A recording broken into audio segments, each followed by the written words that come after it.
আচ্ছা এই লাইটটা খুলতে হয় না ওই গ্রামটা ওই গ্রামটা এই মালাগুলো তুলে দেওয়া এখন সামনে মালাগুলো তুলে দে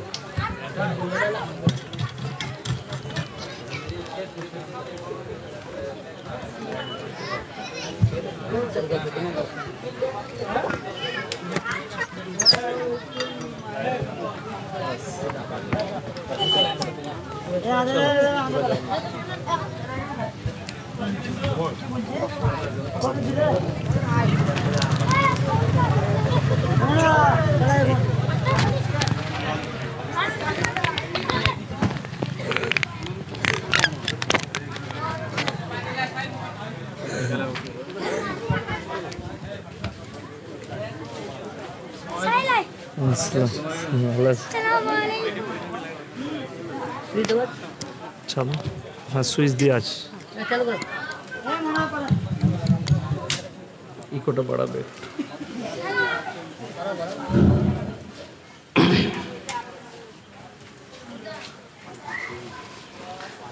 अस्सलामु अलैकुम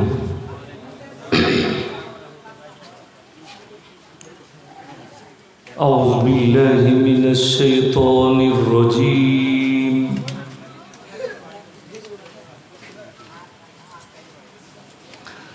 بسم الله الرحمن الرحيم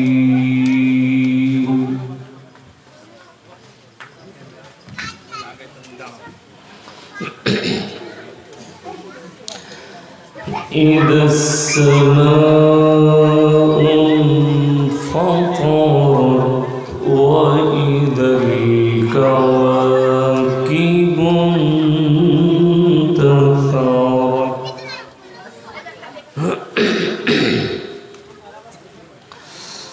وإذا البحار فجرت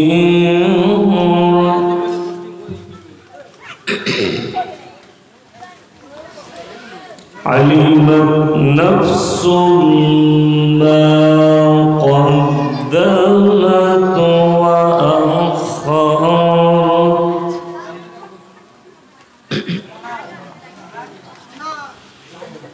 يا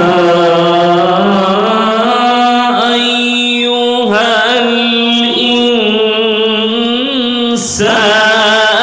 الإنسان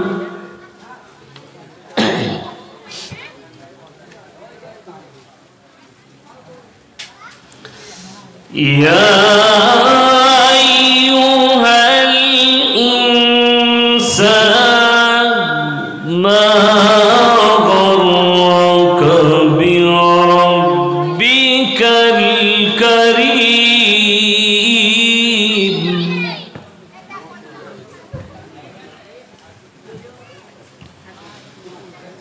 يا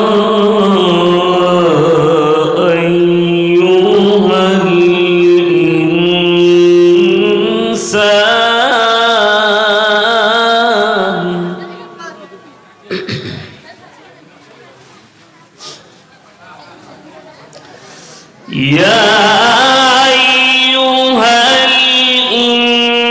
الإنسان ما غرك بربك الكريم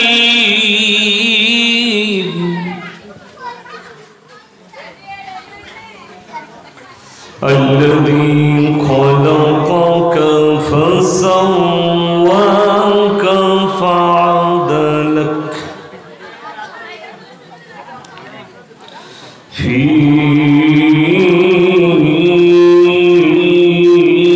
أي صورة ما شاء ركبك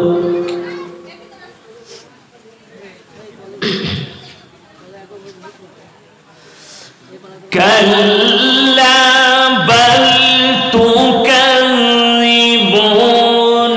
بالدين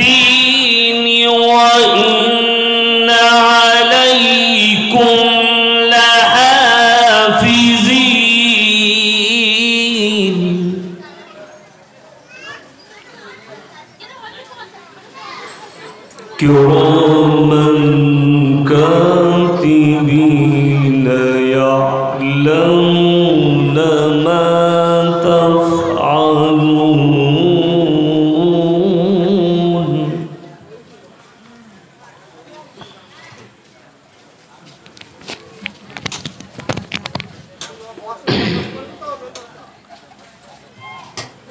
إن الأبرار لفي نعيم وإن الفجار لفي جحيم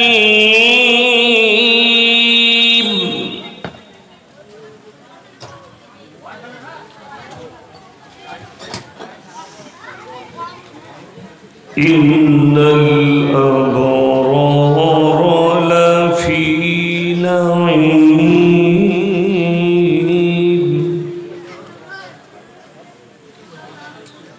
وإن الفجار لفي جحيم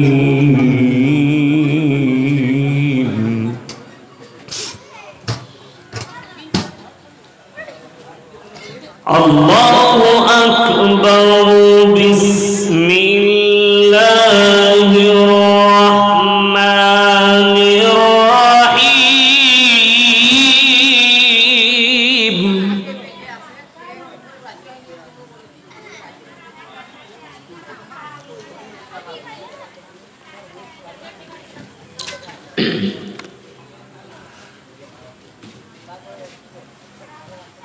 قل هو الله أحد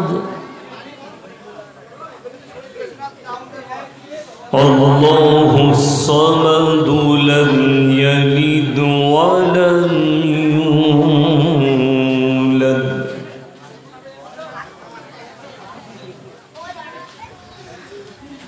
بسم الله الرحمن الرحيم قل هو الله أحد الله الصمد لم يلد ولم يولد لم يلد ولم يولد ولم يكن له كفوا أحد صدق الله العظيم الحمد لله رب العالمين والصلاة والسلام على رسوله الكريم أما بعد فأعوذ بالله من الشيطان الرجيم بسم الله الرحمن الرحيم اقرأ باسم ربك الذي خلق خلق الإنسان من علق اقرأ وربك الأكرم الذي علم بالقلم علم الإنسان ما لم يعلم وإلى مدين آخر فأعوذ بالله من الشيطان الرجيم بسم الله الرحمن الرحيم اقرأ كتابك كفى بنفسك اليوم عليك حسيبا من اهتدى فإنما يهتدي لنفسه ومن ضل فإنما يضل عليها ولا تزر وازرة وزر أخرى وما كنا معذبين حتى نبعث رسولا وإلى مدين آخر فأعوذ بالله من الشيطان الرجيم بسم الله الرحمن الرحيم والعصر إن الإنسان لفي خسر إلا الذين آمنوا وعملوا الصالحات وتواصوا بالحق وتواصوا بالصبر إلى آخر الآية خيركم من تعلم القرآن علمه كما قال عليه الصلاة والتسليم মাননীয় শ্রদ্ধেয় জ্ঞানী গুণী মানী সম্মানী আজকের এই জলসার মাননীয় সভাপতি মহাশয় শ্রদ্ধের উলামা ইকরাম, হুফাজ ইকরাম এবং আমার জ্ঞানীগুণী মানি সম্মানী মাননীয় শ্রোতা মণ্ডলী, পর্দার অন্তরালে পর্দা নসিব মায়েরা এবং বোনেরা, আল্লাহর বড় দয়া, কৃপা, ভালোবাসা আমাদের প্রতি, গোটা বিশ্বের প্রতি। সবাই আল্লাহর শুকর আদায় করে হৃদয় থেকে বলি আলহামদুলিল্লাহ। তারপরে পরে বিশ্ব নবী জানাবে মুহাম্মাদুর রাসূলুল্লাহ, সকলে বলুন সাল্লাল্লাহু আলাইহি ওয়াসাল্লাম। তিনার প্রতি শত কোটি দরুদ বর্ষিত হোক, বলুন আমিন সুম্মা আমিন। সবাই একবার দরুদ ইব্রাহিম পাঠ করি। আল্লাহুম্মা সাল্লি আলা মুহাম্মাদিন ওয়া আলা আলি মুহাম্মাদ কামা সাল্লাইতা আলা ইব্রাহিম ওয়া আলা আলি ইব্রাহিম ইন্নাকা হামিদুম মাজিদ। আল্লাহুম্মা বারিক আলা মুহাম্মাদিন ওয়া আলা আলি মুহাম্মাদ কামা বারাকতা আলা ইব্রাহিম ওয়া আলা আলি ইব্রাহিম ইন্নাকা হামিদুম মাজিদ। গুটি কয়েক কথা আলোচনা করব। আল্লাহ আমাদের সকলকে আমলে তৌফিক দান করুন, বলুন আল্লাহুম্মা আমিন। এক নম্বর বলি, দেখুন আলোচনায় আমি আলোচনা করব কোরআন হাদিসের কথা, কিন্তু কানে যদি ডিস্টার্ব আসে কথা কিন্তু মিস্টেক হবে আমার। তাই এই আমার সাইডে এখানে কেউ কথা বলবেন না। এই যে ভাই, আপনারা দূরে গিয়ে একটু আলোচনা করুন। এই যে ডিস্টার্ব এখানে করবেন না, যাতে আমার কথা বলার ডিস্টার্ব হয়। আপনাদের কথা বলা লাগবে, আপনি দূরে গিয়ে কথা বলেন। আর অনুরোধ করব, জায়গা অনেক খালি আছে, দাঁড়িয়ে না থেকে ভেতরে ঢুকে বসে, জায়গা বহুত খালি আছে, ভেতরে এসে বসে যান। আপনাদেরকে অনুরোধ করব, নবীজি সাল্লাল্লাহু আলাইহি সাল্লামকে আল্লাহ তাআলা শুধু এমনি পাঠিয়ে দেননি, আদর্শ দিয়ে পাঠিয়েছেন এবং আদর্শ বান করে পাঠিয়েছেন। তো নবীজিকে আল্লাহ তাআলা সবটাই শিখিয়েছেন, বসার আদবটাও শিখিয়েছেন। নবীজিকে বলেছেন, তুমি বলো তোমার সাহাবীদিকে, তারা যখন বসবে জমে জমে বসবে। তো আপনাদেরকে অনুরোধ করব, আপনারা এগিয়ে আসুন, সামনে জায়গাটা পূরণ করুন, পেছনে ভাই জায়গা পান, একটু এগিয়ে আসুন। মাশাআল্লাহ, এগিয়ে চলে আসুন, পেছনের ভাই জায়গা পাবে, এগিয়ে চলে আসে। আর সাইডে অনেক জায়গা আছে, এই সাইডে জায়গা আছে, এসে বসে যান। তাড়াতাড়ি দাও, এই ডিস্টার্ব হবে না। বাস,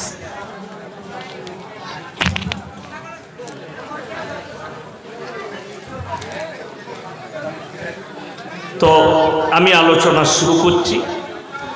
এক নম্বর হচ্ছে, আজকে আমি যে আলোচনা করব, ভারতবর্ষে নয় পৃথিবীর বুকে মুসলমান পেঁচিয়ে যাওয়া, অপদস্থ মুসলমান, লাঞ্ছিত মুসলমান, বঞ্চিত মুসলমান, ক্ষতিগ্রস্ত, তার কারণগুলো একটা একটা করে তুলে ধরে দিয়ে যাব আপনাদের কাছে। আপনি নিজের সুধার আনবেন। সকলে বলুন, হিদায়েতের মালিক কে? আরো জোরে বলুন, কে? হিদায়েতের মালিক হচ্ছেন আল্লাহ। শুধুমাত্র আমি আপনাদিকে লাইন বলে যেতে পারি। আল্লাহ আমাদেরকে ইলম দিয়েছে, আমি আমার ইলমের দ্বারা আপনাদিকে কয়েকটা সাজেশন দেব। নবীজি সাল্লাল্লাহু আলাইহি সাল্লাম নিজের চাচা জানকে কালমা পড়াতে পারেননি। নিজের চাচা জানকে শুনেলেন, এরপরে কোরআন শোনাবো আপনাদিকে। আল্লাহ তাআলা এই যে তোমাদিকে আগে ফিট করতে হতো, আগে থেকে ফিট করতে হতো, তোমরা এখন তাড়াতাড়ি করো, যা করবে তাড়াতাড়ি করো। কিছু করার আছে কি? তাড়াতাড়ি ফিট করো, দিয়ে ছাড়ো। আল্লাহ নবী সাল্লাল্লাহু আলাইহি সাল্লামকে আপনাদেরকে কোরআন শোনায়, নবীজিকে কি বললেন? আল্লাহ আলিফ লাম র কিতাবুন আনজালনাহু ইলাইকা লিতুখরিজান নাস মিনাজ যুলুমাতি ইলান নূর। হে নবী, আমি আপনাকে কোরআন দান করলাম, আপনি মানুষকে অন্ধকার জগৎ থেকে আলোর পথটা দেখাবেন। জোরে বলুন সুবহানাল্লাহ। তুমি খালি আলোর পথটা দেখিয়ে দাও মানুষকে, কিভাবে চলবে, কিভাবে চললে পথ খুঁজে পাবে। আর আল্লাহর কসম করে বলছি, পৃথিবীর যে ধর্মেরই মানুষ হোক, একটাই সোজা রাস্তা আছে, সেটা হচ্ছে ইহদিনাস সিরাতাল মুস্তাকিমের রাস্তা। যেটা আমার নবীজির দ্বারা প্রচার হয়েছে, ওই রাস্তাটাই একমাত্র জান্নাত অতিক্রম করাবে। বাকি দুনিয়াতে যতগুলো লাইন দেখছেন, বেঈমান, কাফের, নেমোখারাম, ছোট লোক, অমানুষ, আমি আপনি সে তিনি, সব বেকার রাস্তা। একটাই সোজা রাস্তা, ইহদিনাস সিরাতাল মুস্তাকিমের রাস্তাটা। আপনাকে বলে দিই, ইসলামের বুনিয়াদ আল্লাহ রেখেছেন শিক্ষার দ্বারা। যারা শিক্ষিত আছেন, মাস্টার আছেন, ডাক্তার আছেন, ছেলে মেয়ে যারা যুবক আছো, স্কুলে পড়াশোনা করে, কলেজে, তারা ভালো করে শুনবে। তুমি তোমার প্রফেসরকে জিজ্ঞেস করো, ভালো করে পৃথিবীর ইতিহাসটা পড়ো। আমার কাছে একটা বই আছে, বইটার নাম হচ্ছে বিশ্ব কোর্স। সেই বইটার নাম হচ্ছে বিশ্ব কোর্স। আজকের বই নয়, বইটা একটু টান পড়লেই ছেড়ে যাবে, মোমের মতো ছেড়ে চলে যাবে। আমি বড় যত্ন করে রেখেছি।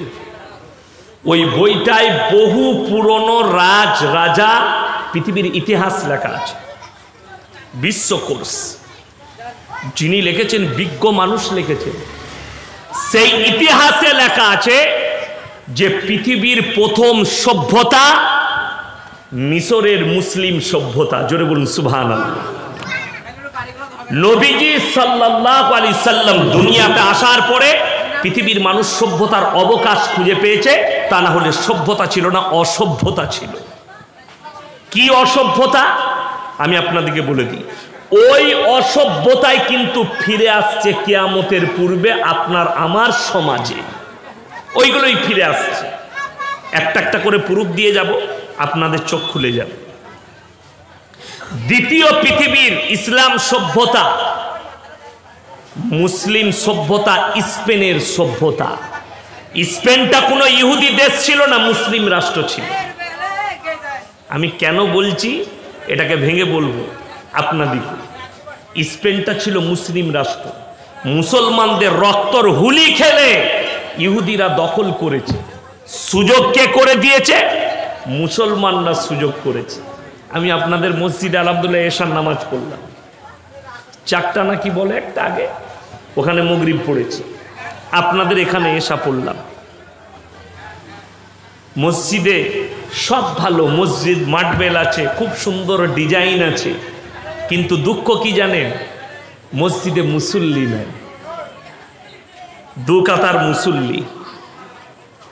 আর ফেসবুক আর হোয়াটসঅ্যাপ খুলে দেখাবো, ভারতের হাজারো যুবক মুসলমান কি দুঃখ প্রকাশ করছে জানেন? বাবরি মসজিদ ভেঙে চলে গেল। তুমি বাবরি মসজিদের জন্য ফেসবুকে কাঁদছো, আর তোমার মসজিদ তোমার জন্য কাঁদছে, তুমি মসজিদ যাও না। দুঃখ এটাই। তুমি তো নিজের মসজিদে নামাজ পড়ো না, বাবরি নিয়ে করবি কি? মসজিদ তো ইবাদতের জন্য, ঠিক কি না? কথা বলে। হ্যাঁ, যারা ভেঙেছে আল্লাহ তাদের শাস্তি দিবে। আর আল্লাহ যদি চায়, বাবার হাম তেরে মসজিদ মে ফির সে আজাদ দেंगे ইনশাআল্লাহ। জোরে বলুন ইনশাআল্লাহ। আল্লাহ যদি চায়। আপনাকে বলে দিই, দুটো জিনিস যে জাতির কাছে নেই, সেই জাতি কিন্তু পিছিয়ে। তাকে নিয়ে খেলা করা সহজ। এক নম্বর হচ্ছে এডুকেশন, শিক্ষা, দুনিয়াবি শিক্ষা।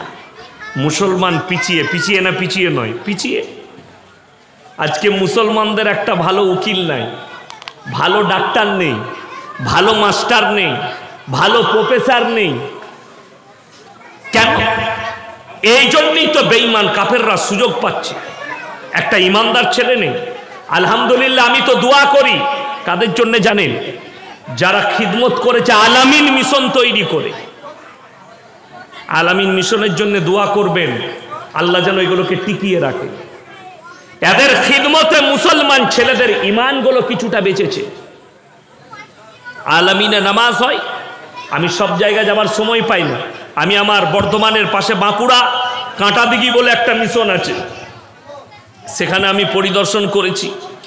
সেখানকার মালিক খুব ভদ্র মানুষ, দাওয়াত দিয়েছে, নাস্তা করিয়েছে, ঘুরিয়েছে, সব দেখলাম। তিনি কতটা খিদমত করছেন, তেনার জন্য দোয়া আমি করেছি। নামাজের জায়গা করেছে মসজিদ বাজাপ্তা। প্রত্যেকটা মিশনের মধ্যে মসজিদ আছে না নাই? কথা বলে। মসজিদ আছে নামাজের জন্য। আপনার সন্তান নামাজ পড়বে, সেখানে আলেম রাখা হয়েছে কোরআনের শিক্ষা দেওয়ার জন্য। আপনারা জানেন ভারতের মাটিতে বর্তমান যতগুলো ইসলামের দুশ্মন আছে, কোরআনের দুশ্মন, নামাজির দুশ্মন, টুপির দুশ্মন, মুসলমানের দুশ্মন, একটাও হিন্দু ঘরের নয়, সব মুসলমান। যদি বলেন হুজুর কি কথা বলছেন, হ্যাঁ নোট করুন নামগুলো। তসলিমা নাসরিন কোনো অমুসলিম ঘরের, হিন্দু ঘরের মেয়ে নয়, মুসলমান ঘরের মেয়ে, ঠিক কিনা কথা বলেন? মুসলমান ঘরের। জাস্টিস ইনায়েতুল্লাহ মুসলমান ঘরের ছেলে, ইসলাম বিরোধী, নবীজির বিরুদ্ধে কলম টেনেছে, তসলিমা নাসরিনের মতো মেয়ে, কোনো হিন্দু নয়। শুধু সে নয়, আরো একটা শুনেলেন, ওয়াসিম রিজভী ইসলামের দুশ্মন, মুসলমান ঘরে জন্ম নিয়েছে। সে বলছে মাইনে সনাতন ধর্ম কো কবুল কর লিয়া। আপনারা দেখছেন মোবাইলে কদিন থেকে চলছে, পাকিস্তানের একটা মেয়ে বর্ডার ক্রস করে 3টে ছেলেকে রেখে চলে এসছে প্রেমে, ভালোবাসায়, মোহাব্বতে দিয়ে। সে বলছে मैंने सनातन धर्म को कबूल कर लिया, मैं मोहब्बत में आ गया। अब चोर कौन है यही तुम लोग सोच लो यार। हमारे देश के कुत्ता मीडिया वाले पीछे पड़ गया। आपको हिंदुस्तान कैसे लग रहे, आपको यहां पे आके कैसे चैन और सुकून महसूस हो रही है? अरे यार, जो पाकिस्तान से बॉर्डर क्रॉस करके आ गया उसको तुम बधाई दे रहे हो, और जो हम हिंदुस्तान के जन्म लेने वाले हैं, हमारे पूर्व पुरुष हिंदुस्तानी हैं, हमको बोल रहे हैं कि एनआरसी करके तुमको भगाएंगे। কত দুঃখের কথা, কত বেদনার কথা। একজন বেঈমান। আর আমি বলে যাচ্ছি, সেই মেয়েটা পাকিস্তানের কিরকম মুসলমান ঘরে জানি না, ওই মেয়েটা মুসলমানই নয়। এটা 2024 সালের কেন্দ্র সরকারের প্রচার, मुद्दा लाके खड़ा कर दो इन लोग के सामने। আপনারা শেরপুরের মাটিতে শুয়ে আছেন, ভরতপুর থানায় শুয়ে আছেন, আপনাদের বিরুদ্ধে কতগুলো চক্র রেচে দিয়েছে কেন্দ্র সরকার আপনার জানা না। यूनिफॉर्म सिविल कोड आना होच्छे, एक देश एक कानून। কেন? দেশের কিছু নেমো কারাম বলছে মুসলমান তো 4-4 शादियां करते हैं, मुसलमान 4-4 शादियां करके, और मुसलमान अपने बीवी को तलाक देके उसके ऊपर जुल्म भी करते हैं। ওদের উপরে জুলুম করা হয়। আমাদের সমাজের কিছু শিক্ষিত মেয়ে যারা কলেজে, ইউনিভার্সিটিতে পড়াশোনা করে, তারা আমাদের মতো মৌলবীর বিরোধিতা করে। বিসমিল্লাহ, আলহামদুলিল্লাহ, তারা আমাদের বিরোধিতা করে। কেন? এই মৌলবীরা কিছুই জানে না, গন্ড মূর্খ, দারুণ কাজ করছে। এক দেশ এক কানুন, এক দেশ এক কানুন, এটাকে যদি মুসলমানরা মাথা নত করে মেনে নেয়, বড় কষ্টের সঙ্গে বলে যাচ্ছি, দেশকে ভালোবাসি আমরা, দেশপ্রেমী, দেশের জন্য প্রাণ দিতে প্রস্তুত আছি। কিন্তু আল্লাহর কসম করে বলছি, যদি কোরআনের ওপরে আঘাত আসে, ধর্মের ওপরে আঘাত আসে, নবীজি সাল্লাল্লাহু আলাইহি সাল্লামের ওপরে আঘাত আসে, আমরা জীবনে মেনে নিতে পারবো না। জোরে বলুন ইনশাআল্লাহ। এটা আমাদের জন্য সম্ভব নয়, অসম্ভব কথা। দেশে সব মেনে নেব, ইসলাম বিরোধী যখন শরীয়ত বিরোধী কাজ হবে, এটা আমরা কখনো মেনে নিতে পারবো না। কেন আনা হচ্ছে? এক দেশ এক কানুন, মুসলমান যেন একটাই বিয়ে করতে পায়। অনেক মায়েরা মনে মনে করবে ইসলামে সব ভালো, একটা ছেলে দুটো বিয়ে করে, এটা খারাপ, ঠিক কিনা কথা বলেন? এটা ভালো, কিন্তু কত বড় ভুল পথে আছে বলে দিই। দেখুন বেঈমান কাফেররা কিরকম চক্করে রেচেছে। এখন অনেক মেয়ে আছে, বিয়ে হয়েছে 10 বছর বাচ্চা হয় না, ঠিক কিনা? এরকম মেয়ে আছে না নাই? কারো 6 বছর বাচ্চা হয়নি, কারো 12 বছর বাচ্চা হয়নি। তারা ডাক্তার ঘর, বহু জায়গা ছুটাছুটি করছে যে আমার বাচ্চা কি করে হয়, ছুটাছুটি করছে।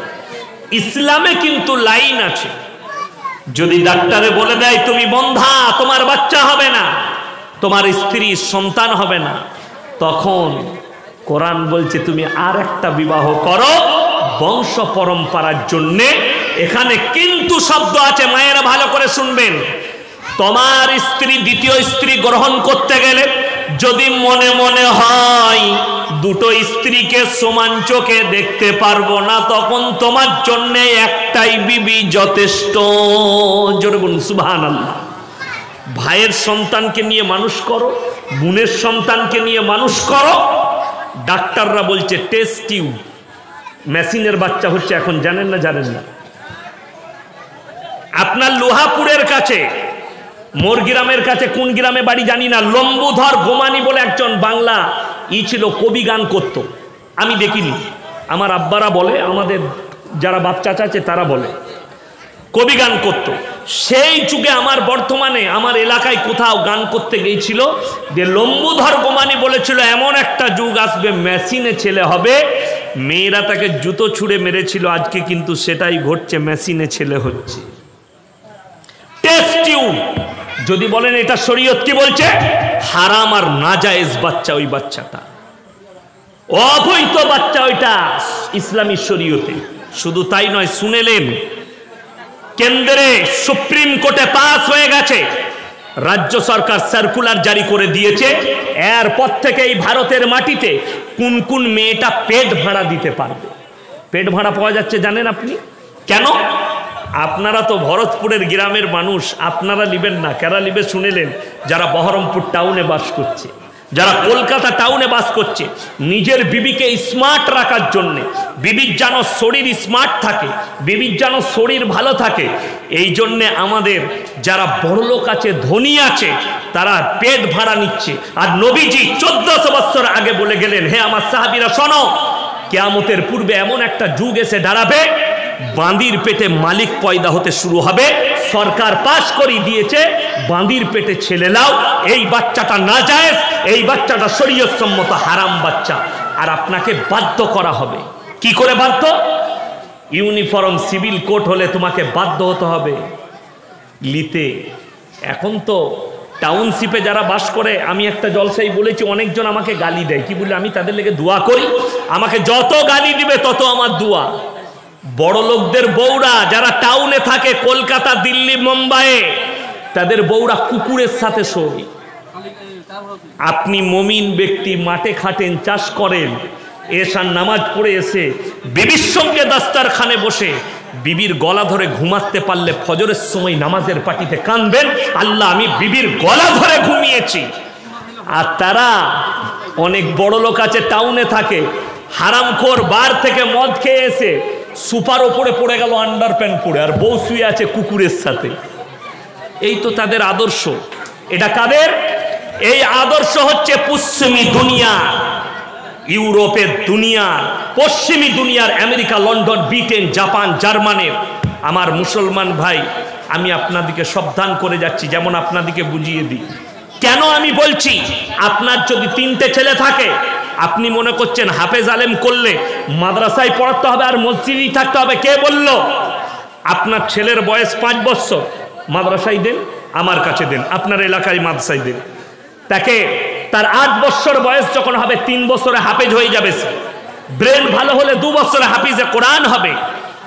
তারপরে আপনার ছেলেকে স্কুলে ভর্তি করুন, আপনার ছেলে হবে ডাক্তার, বড় সার্জন করুন, ইমানদার ডাক্তার হবে, চুরি করবে না, 2 নম্বরই করবে না, ইমানকে বিক্রি করবে না। তা না হলে তো এখন শুনেলেন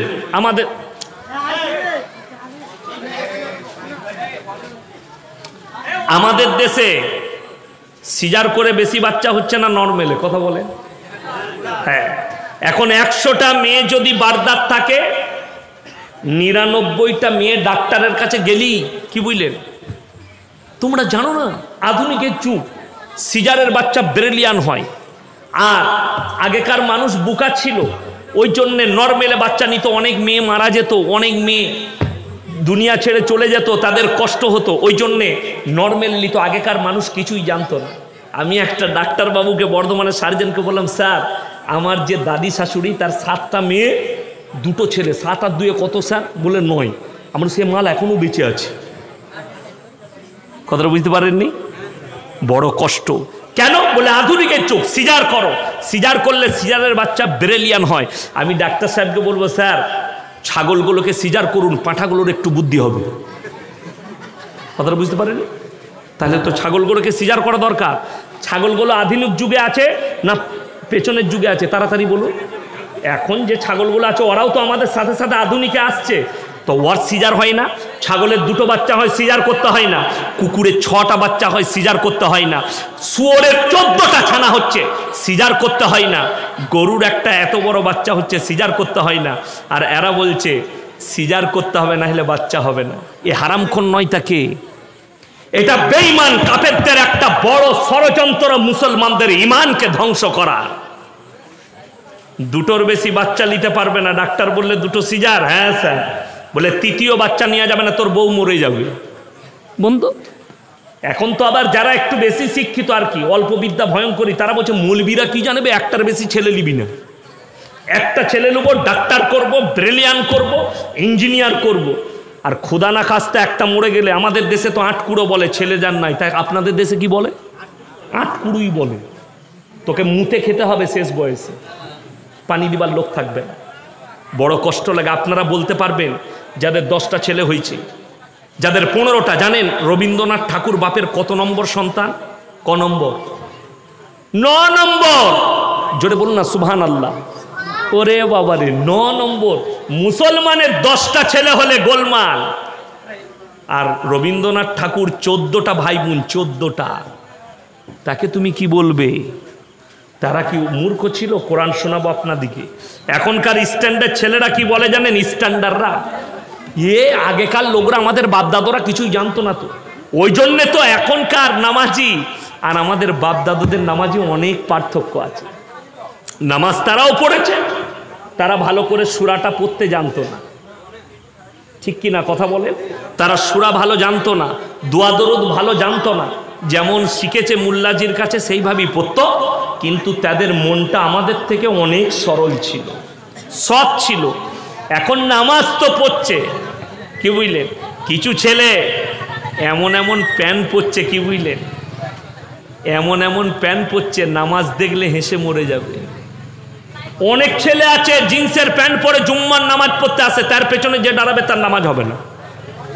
সে যখনই সিজদায় যাবে, এই পেছনে থাকলেই আলী বাবার গুফা দেখতে পাবে, প্যান্ট নেমে গেছে। তো কোম্পানি তো ওই রকমই প্যান্ট তৈরি করেছে যেন পাছা বেরিয়ে থাকে। নাউজবিল্লাহ। এগুলো বেঈমান কাফেরদের ষড়যন্ত্র আপনার উপরে, সব যেন এদের ঈমান ধ্বংস হয়ে যায়। কোরআন শোনায় আপনাদিকে আর পরে, সাবিকুনা সাবিকুনা উলাইকাল মুকাররাবুন ফি জান্নাতিন নাঈম সুল্লাতুম মিনাল আউয়ালিনা ওয়া কালিলুম মিনাল আখিরিন। হে আমার নবী বলো, তোমাদের মধ্যে থেকে অল্প সংখ্যক আর তোমাদের পূর্বপতিদের মধ্যে থেকে বেশি সংখ্যক লোক জান্নাতে প্রবেশ করবে। তোমাদের মধ্যে থেকে অল্প সংখ্যক লোক জান্নাতে যাবে, তোমার পূর্ববর্তীদের মধ্যে থেকে বেশি সংখ্যক লোক জান্নাতে যাবে। জোরে বলুন সুবহানাল্লাহ। বেটা বাপ মতওয়াল্লি ছিল, বাপ মারা গেছে, বেটা মতওয়াল্লি হয়েছে, মসজিদ চলছে, বেটা চালাচ্ছে মসজিদ, কিন্তু বাপের মতো হবে না, বাপের মতো মতওয়াল্লি হবে না। আমি আমার গ্রামের মতওয়াল্লি সাহেব মারা গেছেন, হাজী নুরুল হক, রাইস মিলের মালিক। যখন কখনো কখনো বকরা ঈদেতে ইমাম না থাকলে আমাকে বলতো মাঝে মাঝে নামাজটা পড়িয়ে দেবেন। আমি নিজের চোখে দেখেছি মসজিদে নামাজ পড়াতে গিয়ে যে গ্রামের যত মুসল্লি আছে অত ধনী মসজিদের মতওয়াল্লি 20 মিনিট জামাতের আগে মসজিদে আসতেন, আজানের পরে ইমামের মুসল্লাটা বাইরে ঝেড়ে নিয়েছে বিচুতে। কন্টিনিউ দেখেছি। এত সৎ ছিলেন, লোকে এত কথা বলুক চুপ থাকতেন, কম কথা। ওই মানুষগুলো জান্নাতে যাবে না তা কে যাবে? পূর্বপুরুষরা।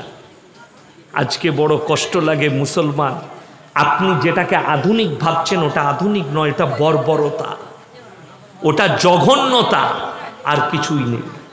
আজকে শিক্ষা না থাকার কারণে, আমি কোনো রাজনৈতিক বক্তা নয়, আমি আপনাদেরকে বলতে বাধ্য হচ্ছি, দুঃখ লাগছে। পশ্চিমবাংলার ভোটের দিনে 17টা মার্ডার, তার মধ্যে 15টা মুসলমান, আর মুসলমান মেরেছে আর মুসলমান মরেছে, কোন অমুসলিম তাদেরকে মার্ডার করে। বুখারী শরীফের হাদিস খুলে যারা নিজেদেরকে মুসলমান দাবি করছে তাদেরকে বলছি, শোনো, বুখারী শরীফের হাদিস খুলে দেখবে, তোমার ইমামকে জিজ্ঞেস করো, এক মুমিন আর এক মুমিনের ভাই ভাই। আল্লাহ নবী সাল্লাল্লাহু আলাইহি সাল্লাম বলেছেন, আমাদের সবাই যদি কোনো হিন্দু ভাই এসে থাকে, দলিত ভাই এসে থাকে, কোন হিন্দু ভাইয়ের কানে আমার আওয়াজ যাচ্ছে, কোন দলিত ভাইয়ের কানে আওয়াজ যাচ্ছে, তাদেরকে ওয়েলকাম জানাবো, স্বাগত জানাবো। আমাদের মজলিসে এলে তাদেরকে ওয়েলকাম জানাবো। শুনে যান ইসলাম কি বলে, ইসলামের আদর্শ কি। আমার নবীজি সাল্লাল্লাহু আলাইহি সাল্লাম বললেন, হে আমার সাহাবীরা শোনো, তোমার বাড়ির পাশে কে বসবাস করে দেখো না, সে দলিত হোক, আদিবাসী হোক, হিন্দু হোক, শিখ হোক, ঈসাই হোক, সে যদি ক্ষুধার্ত হয় খাবার দাও, বস্ত্রহীন হলে বস্ত্র দাও, বিপদে পড়লে পাশে দাঁড়াও। জোরে বলুন সুবহানাল্লাহ। তোমার দ্বারা যেন কেউ আক্রান্ত না হয়। নবীজি সাল্লাল্লাহু আলাইহি সাল্লামের হাদিস, তোমরা ততক্ষণ পর্যন্ত মুমিন হতে পারবে না যতক্ষণ পর্যন্ত তোমার কাছ থেকে তোমার প্রতিবেশী সুরক্ষিত নয়। আপনি ভেবে দেখেছেন আপনার বাড়ির পাশে যে চাচা বাস করে সে সুরক্ষিত কিনা, আপনি তাকে কষ্ট দেন কিনা? আরে আমাদের দেশের কিছু লোকের নামাজ, প্রত্যেকটা, আপনাদের গ্রাম নয়, প্রত্যেকটা পশ্চিমবাংলার গ্রামে মসজিদের বাইরে হয় চায়ের দোকান আছে, না হলে মসজিদের বাইরে বসার একটা জায়গা করেছে। কি করে? ফজরের নামাজের পরে সেখানে বসে খালি লোকের গীবত হয়, চুগলি হয়, নামাজটা ওখানেই শেষ, নামাজ ওখানেই বরবাদ। নিজেকে মুসলমান বলে পরিচয় দিচ্ছেন, আপনার দ্বারা তো কেউ ক্ষতিগ্রস্ত হবে না। আক্রান্ত মানে কি? শুধু হাতের দ্বারা না, আপনার হাতের দ্বারা যেন কেউ আক্রান্ত না হয়, আপনার জুবানের দ্বারা যেন আক্রান্ত না হয়, আপনার ব্যবহারের দ্বারা যেন কেউ আক্রান্ত না হয়। আপনি আখলাক দেখান, চরিত্র দেখান। আল্লাহর কসম করে বলে যাচ্ছি, শেরপুরের মানুষ দিকে শুনে যান, ভরতপুরের মানুষের আমার ভাইয়েরা, আল্লাহ নবী সাল্লাল্লাহু আলাইহি সাল্লাম ইসলাম প্রচার করেছেন আখলাক আর চরিত্রের দ্বারা, ব্যবহারের দ্বারা। কখনো নবীজি তলোয়ারের দ্বারা ইসলাম প্রচার করেননি। তলোয়ারের দ্বারা ইসলাম প্রচার করলে মক্কাতেই দিনটা শেষ হয়ে যেত, মদিনাতেই দিনটা শেষ হয়ে যেত। নবীজি সাল্লাল্লাহু আলাইহি সাল্লামকে ওপরে কম অত্যাচার হয়নি, বুলডোজার চালিয়েছে বেঈমান কাফের, অত্যাচারের বুলডোজার।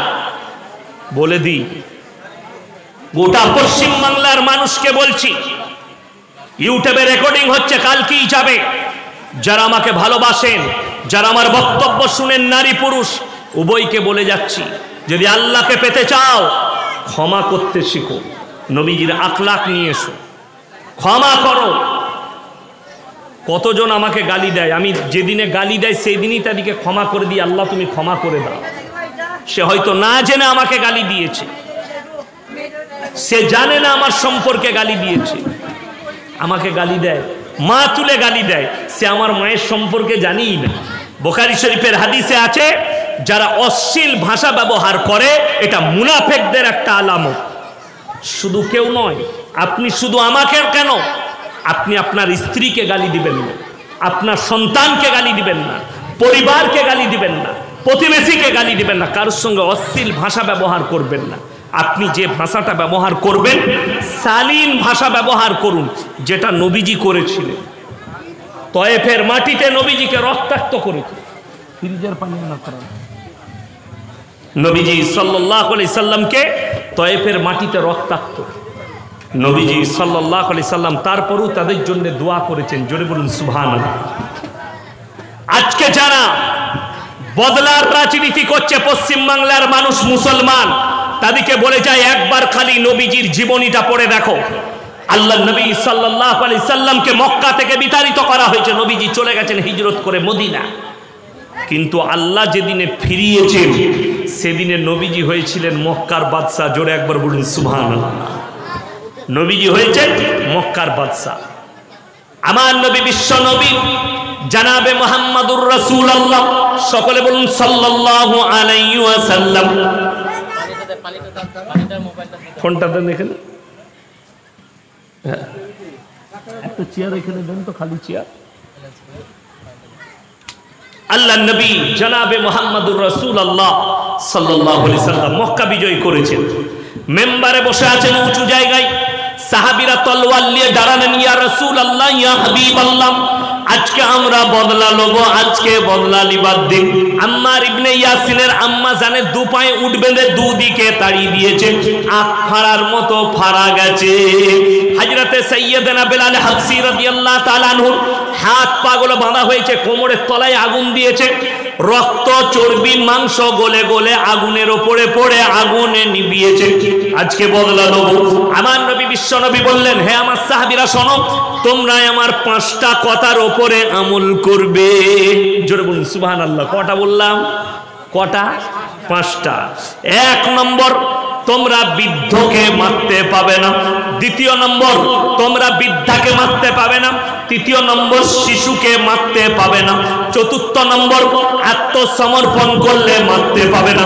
5 নম্বর, কাবা ঘরে প্রবেশ করলে মারতে পাবে না। জোরে বলুন সুবহানাল্লাহ। নবীজি আখলাক দেখালেন। আপনি বলছেন আমি নবীজির উম্মত, আপনার আখলাক নাই। আপনি বলছেন আমি অত্যাচারী হব, আমি বদলালো। আল্লাহর কসম করে বলছি, যে নিজেকে ভাববেন আমি শক্তিমান, আমি পাওয়ারফুল, যে রকমই ডিগ্রি পান, যে রকমই গদি পান, নিজেকে যদি পাওয়ারফুল ভাবেন, একবার খালি ফিরাউনের কথাটা ভাববেন, আল্লাহ কেমন নিচুড়ে রস বার করেছে।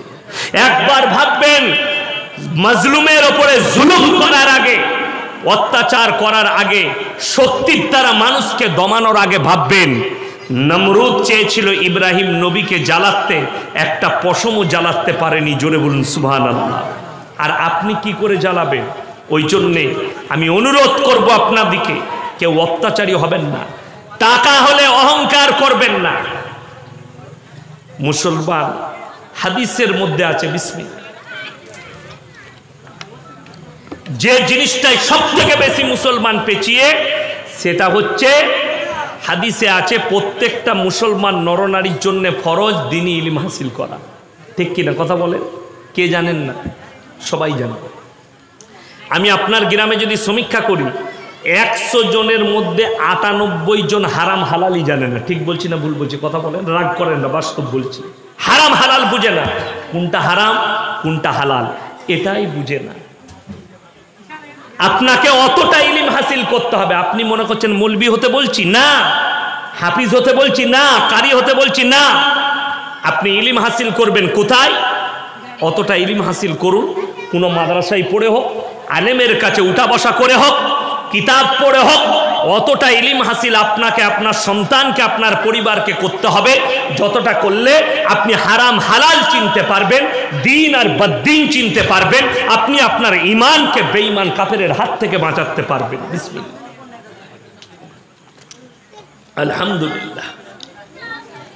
এই জন্যে কেমন করে বেঈমানরা আপনার ইমানকে কিরকম ভাবে ধ্বংস করছে বলে দিই। কালকে দেখলাম আমাদের দেশে একটা নিয়ম আছে, যারা ফেসবুক চালায় ওই যুবকরা শোনো, অনেক যুবক আছে, অনেক মায়েরা আছে ফেসবুক হোয়াটসঅ্যাপ চালায়। আমি অনুরোধ করে যাচ্ছি, তারা জানে, যারা আমার বাবাজি আছে বয়স্ক মানুষ, তারা তো মোবাইলের কিছুই বুঝে না। ঠিক কি না কথা বলেন? আপনারা কি বুঝবেন? আপনারা দেখেন আর অবাক হন যে কি যুগ এলো রে বাবা, মনে মনে ভাবেন। এখন আমাদের দেশের কিছু আর্টিস্ট আছে, তাদের বইয়ের পেটে বাচ্চা এলে তারা ফেসবুকে বইয়ের পেটটা দেখায়, আমার বইয়ের পেটে ছেলে আছে। কি বুঝলেন? তো আমাকে একজন হোয়াটসঅ্যাপে পাঠিয়েছে, খুলে দেখলাম একটা ফিল্মের আর্টিস্ট নায়িকা, তার নাম হচ্ছে সানা খান, গুজরাটের এক মুফতিকে বিয়ে করেছে, তার নাম হচ্ছে মুফতি আনাস। যাই হোক, আলহামদুলিল্লাহ, ভালো জিনিস।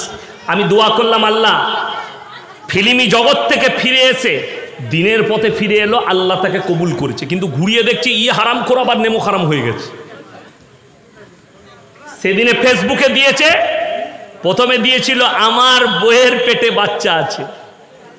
আমি তো জীবনে শুনিনি কোনো মৌলবি ফেসবুকে দিয়েছে আমার বইয়ের পেটে ছেলে আছে, দোয়া করবি। কি বুঝলে? শুধু তাই নয়, সেদিনে লিখেছে আমার বইয়ের ছেলে হয়েছে, ছেলের নাম রেখেছি অমুক। আমি কষ্ট পেলাম, তারা বলছে পর্দা নসিবা, পর্দাটা আমাদের সমাজের বহু এইরকম মূর্খ মুফতিগুলোও বুঝে নাই। তা না হলে শুনে নেন, পর্দা বোরকাটা নয়, পর্দা বাজারে বোরকা পরে যাওয়াটা পর্দা নয়। পর্দা হচ্ছে বাড়ির চার দেওয়ারি নারীদের জন্য। যদি প্রয়োজন, হাদিসে আছে, 3টে কারণ ছাড়া বাড়ির বাইরে যেতে পাবে না।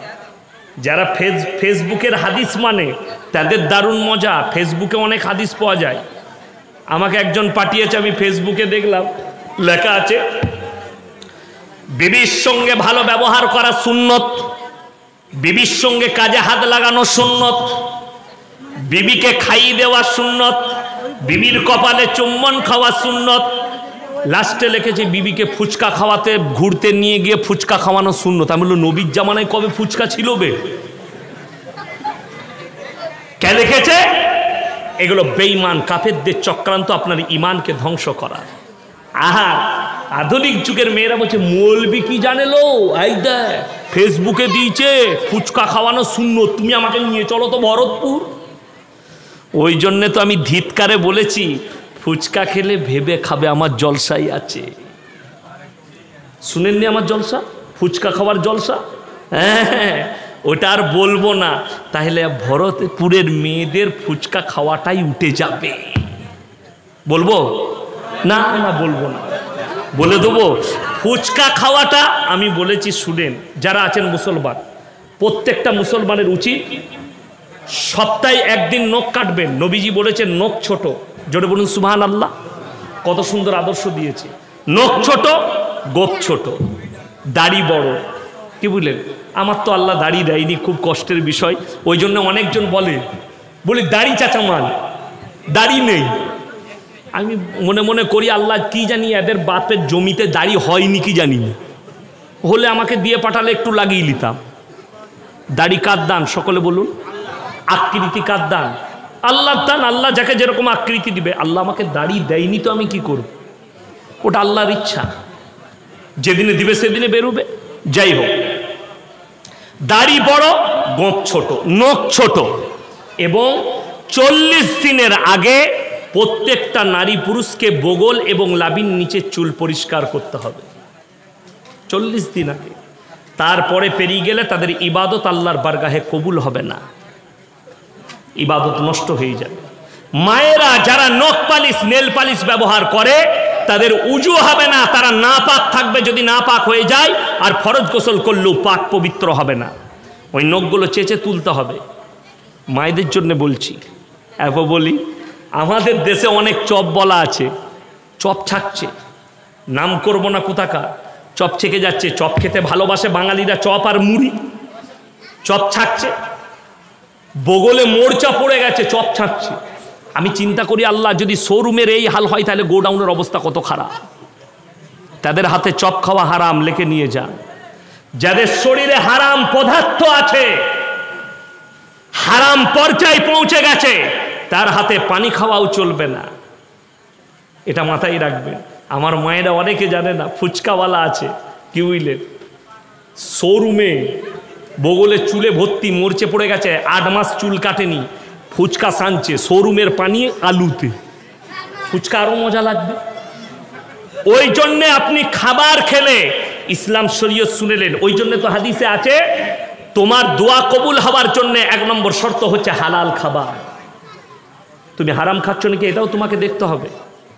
কোথায় খাচ্ছ, হারাম খেলে নাকি এটাও দেখতে হবে। আমার বন্ধু একজন আছে দাসদের, সুনীল দাস, ফুচকা বিক্রি করে। সে আমার বয়ান শুনেছে, আমাকে বলছে, হুজুর আমি কিন্তু আপনার কথার উপরে আমল করি, নখ কেটে নিই, চুল সময়ে কেটে নিই। আমরা ঠিক আছে, তোর ফুচকা খাওয়া যাবে। কি বলে, সে ভয় করছে, বলে হুজুরের কথা যদি মেনে নেয় আমার বাজার খারাপ হয়ে যাবে। আমি বললাম, এটা শুধু ইসলামে নয়, শুনেলেন, পরিষ্কার পরিচ্ছন্নতা ইমানের একটা বড় অঙ্গ। ইসলামে পরিষ্কার পরিচ্ছন্নতা। রাগ করবেন না, বাস্তব কথা বলছি। যে কোনো, আপনাদের ভরতপুর মুর্শিদাবাদ নয়, যে কোনো জেলায় আপনি মুসলিম পাড়ায় যান, নোংরা দেখে বুঝতে পারবেন এখানে মুসলিমরা বাস করে। আর একটা হিন্দু পাড়ায় যান, পরিষ্কার পরিচ্ছন্নতা দেখলে বুঝতে পারবেন এখানে হিন্দুরা বাস করে। ঠিক বলছি না ভুল বলছি? রাগ করে না, বাস্তব বলছি। কিন্তু পুরোটা উল্টো। ওটা আপনার হওয়া দরকার ছিল, ওরা নিয়েছে, ওদেরটা আপনি নিয়েছেন। কি বলেন? ওদেরটা আপনি নিয়েছেন। আপনাকে বলি, আমাদের ভারতবর্ষে সব থেকে ব্যবসায় যারা সাকসেসফুল তারা হচ্ছে মারোয়ারি। কেন জানেন? ব্যবহারে। কিসে বললাম? ব্যবহারে। মিষ্টি ব্যবহার যেটা নবীজি শিখিয়েছেন তারা নিয়ে নিয়েছে, আর তাদেরটা আপনি নিয়েছেন। আপনি মারোয়ারির দোকানে একটা কাপড় নেন, এক সপ্তাহ পরে গিয়ে যদি বলেন দাদা কাপড়টা ছিঁড়া বেরিয়েছে, আপনাকে বলবে ক্ষমা করবেন দাদা, কিছু মনে করবেন, দাদার কাপড়টা পাল্টিয়ে দে। আর যদি মুসলমান দোকানে একটা গামছা নেন আর 3 দিন পরে গিয়ে বলেন দাদা গামছাটা ছিঁড়া ছিল, জীবনে আমার দোকানে আসবি না বে। ঠিক বলছি না ভুল বলছি? কথা বলে। এটা হচ্ছে আখলাক। ব্যবসা ওখানেই শেষ হলো। আপনার উচিত ছিল আচ্ছা ভাই ছেঁড়া বেরিয়েছে পাল্টিয়ে দেন, আলহামদুলিল্লাহ অসুবিধা নেই, ভাইকে পাল্টিয়ে দাও তো, আসবেন ভাই, কোনো অসুবিধা নাই, কষ্ট পেলেন আমার জন্যে। এই আখলাক যদি আপনি দেন, আপনি কামিয়াব। আমার গাড়িতে কিছু কাজ ছিল, পাঞ্জাবিদের দোকানে বর্ধমানে, কারকোলাস নাম, আমি লাগাতে গেছি। আমি বললাম এতগুলো কাজ করছে, একটা সেন্ট লাগিয়ে দিবেন। স্যার আপনাকে বলতে হবে না, আপনাকে চিনি স্যার, আমি লাগিয়ে দিচ্ছি, কোনো অসুবিধা নেই। হাত জোড় করে গেলে, স্যার আপনি চেয়ারে বসুন, প্রণাম করে, স্যার ভালো আছেন, আসবেন। এ হচ্ছে ব্যবহার, এই হচ্ছে আখলাক। কার? নবীজি সাল্লাল্লাহু আলাইহি সাল্লাম।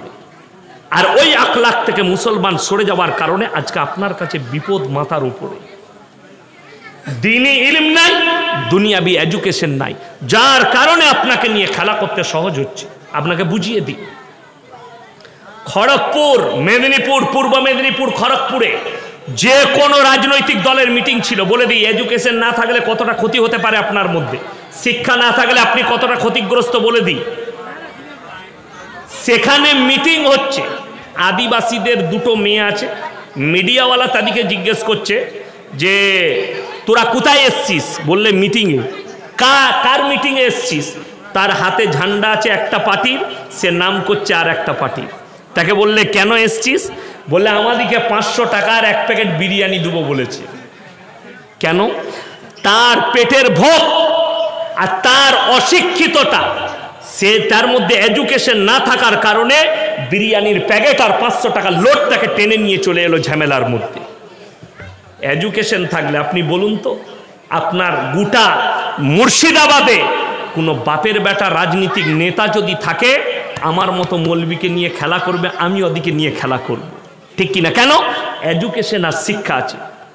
একটা MA পাস ছেলেকে নিয়ে খেলা করতে পারবে না, একটা BA পাস MSc BCom কে নিয়ে খেলা করতে পারবে না, তার মধ্যে এডুকেশন আছে। আজকে বড় কষ্ট লাগে এটাই, মুসলমান অশিক্ষিত, শিক্ষা অর্জন করতে চায় না, না দুনিয়াবি আছে না দ্বীনি শিক্ষা আছে। আপনার সন্তানকে ফজরের পরে স্কুল যদি না থাকে, মসজিদে পাঠান, যাও কোরআনটা শিক্ষা করে এসো। বাড়িতে এখন শুনেলেন, আমাদের দেশের অনেক মানুষ, আপনাদের কষ্ট কিছু আছে কি? কষ্ট কিছু আলেমরা আমরা রাখিনি, কত সহজ করেছি আপনাদের জন্যে। কোরআনের তফসির আছে না নাই? বাংলা মানে কোরআন আছে না নাই? কথা বলেন, মার্কেটে পাওয়া যায় না? পাওয়া যায়। আপনি আপনার স্ত্রীর হাতে তুলে দিলেন না? তুলে দিচ্ছেন কি? মোবাইল, যেটার দ্বারা জিনা হবে আর পাপ হবে। রাগ করবেন না, আমার কাছে হাজারো ফোন আসে এখন, প্রত্যেক দিন ঘড়ি ঘড়ি ঘটে যাচ্ছে কি? বলছে অমুকের বউকে নিয়ে অমুক পালিয়ে গিয়েছে, অমুকের বিটি অমুকের সাথে পালিয়ে গিয়েছে, রোজ শুনতে পাবে মোবাইলে। তার কারণ কি? আপনি আপনার মেয়ের হাতে কোরআনটা তুলে দেননি, আপনার মেয়েকে দ্বীনি শিক্ষা দেননি, নামাজের আদেশ করেননি। আজকে মুসলমান এইভাবে পেঁচিয়ে যাওয়ার কারণে বেঈমান কাফেররা জাল বিছিয়েছে, জাল। সেই জালে মুসলমানরা ফেসে গেছে, বেরোনো সহজ নয়। কচু পাতা জানেন? আপনাদের এখানে কচু পাওয়া যায় না? কচু পাওয়া যায়। কচু পাতা দেখেছেন? কচু পাতার উপরে পানি দিলে থাকে না, পড়ে যায় বাবা, পড়ে যায়। একটু যদি তাল ব্যাটল হয় পড়ে যাবে। মুসলমানদের ইমানটা বর্তমানে কচু পাতার পানির মতো দাঁড়িয়ে আছে, একটু ডিসব্যালেন্স হলেই আপনার ইমান ধ্বংস হয়ে যাবে। বলে দিই, কতগুলো আপনার পেছনে ষড়যন্ত্র লাগিয়ে রেখেছে যাতে এদের ইমানগুলো নষ্ট হয়ে যায়। আজকে বলুন, চুরি করা নেকি না পাপ? কথা বলেন না কেন জোরে? পাপ। মদ খাওয়া হালাল না হারাম? হারাম। গাঁজা খাওয়া হালাল না হারাম? হারাম। মুসলমান গাঁজা খায়, মুসলমান মিথ্যা কথা বলে, মুসলমান চুরি করে, মুসলমান ধোকা দেয়, মুসলমান ভাইকে ধোকা দেয়, মুসলমান মা বাপকে ধোকা দেয়, মুসলমান সব বেঈমান কাফেরের আখলাকগুলো আপনার মধ্যে ঢুকে গেছে। যে মুসলমান হবে সে তো চুরি করতে পারে না। এখন তো অনেকজন জুম্মার নামাজ পড়তে যায় জুতো চুরি করার লেগে। আমি বললি খারাপ বলবি। যেমন আমি কালকে জলসায় বলেছি, বীরভূমে বোলপুরের পাশেই ছিলাম, শান্তিনিকেতন বোলপুরের পাশেই লোহাগড়ে আমি কথা বলে এসছি। যেমন আমাদের সমাজের লোক আমাদিকে মৌলবিদিকে কি জিজ্ঞেস করে ফতোয়া, আচ্ছা হুজুর বিড়ি সিগারেট খাওয়া কি? হুজুর বললে মকরু। বলে তাহলে মালটা চলবে, আপনি খাচ্ছেন খান, হুজুর মকরু বলে দিয়েছে, আপনি খেলে মকরু।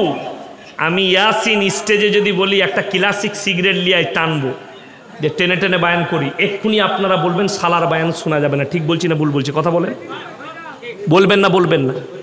আপনাদের ইমাম যদি বিড়ি খায় তার পেছনে নামাজ পড়বেন না তাড়িয়ে দিবেন? তাড়াতাড়ি বলুন। তাড়িয়ে দিবেন। ইমামের পেছনে বিড়ি খেয়েছে, ওর পেছনে নামাজ হবে না। ইমাম বিড়ি খেলে হারাম, আর তুমি বিড়ি খাবার লেগে ফতোয়া লিচ্ছ হুজুর বিড়ি খাওয়াটা কি মকরু না কি? বড় কষ্টের বিষয়। তুমি খেলে হালাল, ইমাম খেলে হারাম। এটাই তো আমাদের দুঃখ। আরে আমাদের সমাজে অনেক লোক আছে সকালবেলায় বিড়ি না টানলে হাগা হয় না। ঠিক বলছি না ভুল বলছি? পায়খানা ঘরে বসে বিড়ি টানে,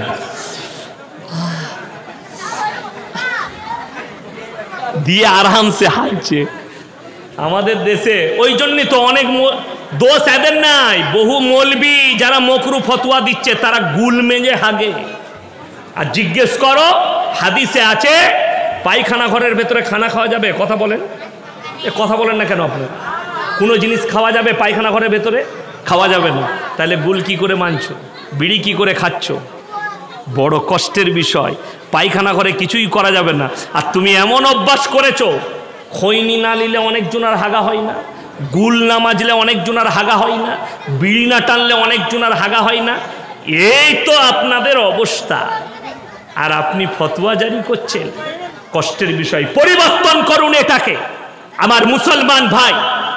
এই আখলাক আর চরিত্র। যদি বলেন হুজুর আপনি কি করেন, আমার মাদ্রাসা, আমার গ্রাম, খোঁজ নিয়ে এলেন গিয়ে আমার গ্রামে, আল্লাহর কৃপায় আজ পর্যন্ত আমার পড়ার লাইফ থেকে, জন্মের পর থেকে আজ পর্যন্ত একটা পান মশলা মুখে নিইনি। আল্লাহ আমাকে হেফাজত করেছে।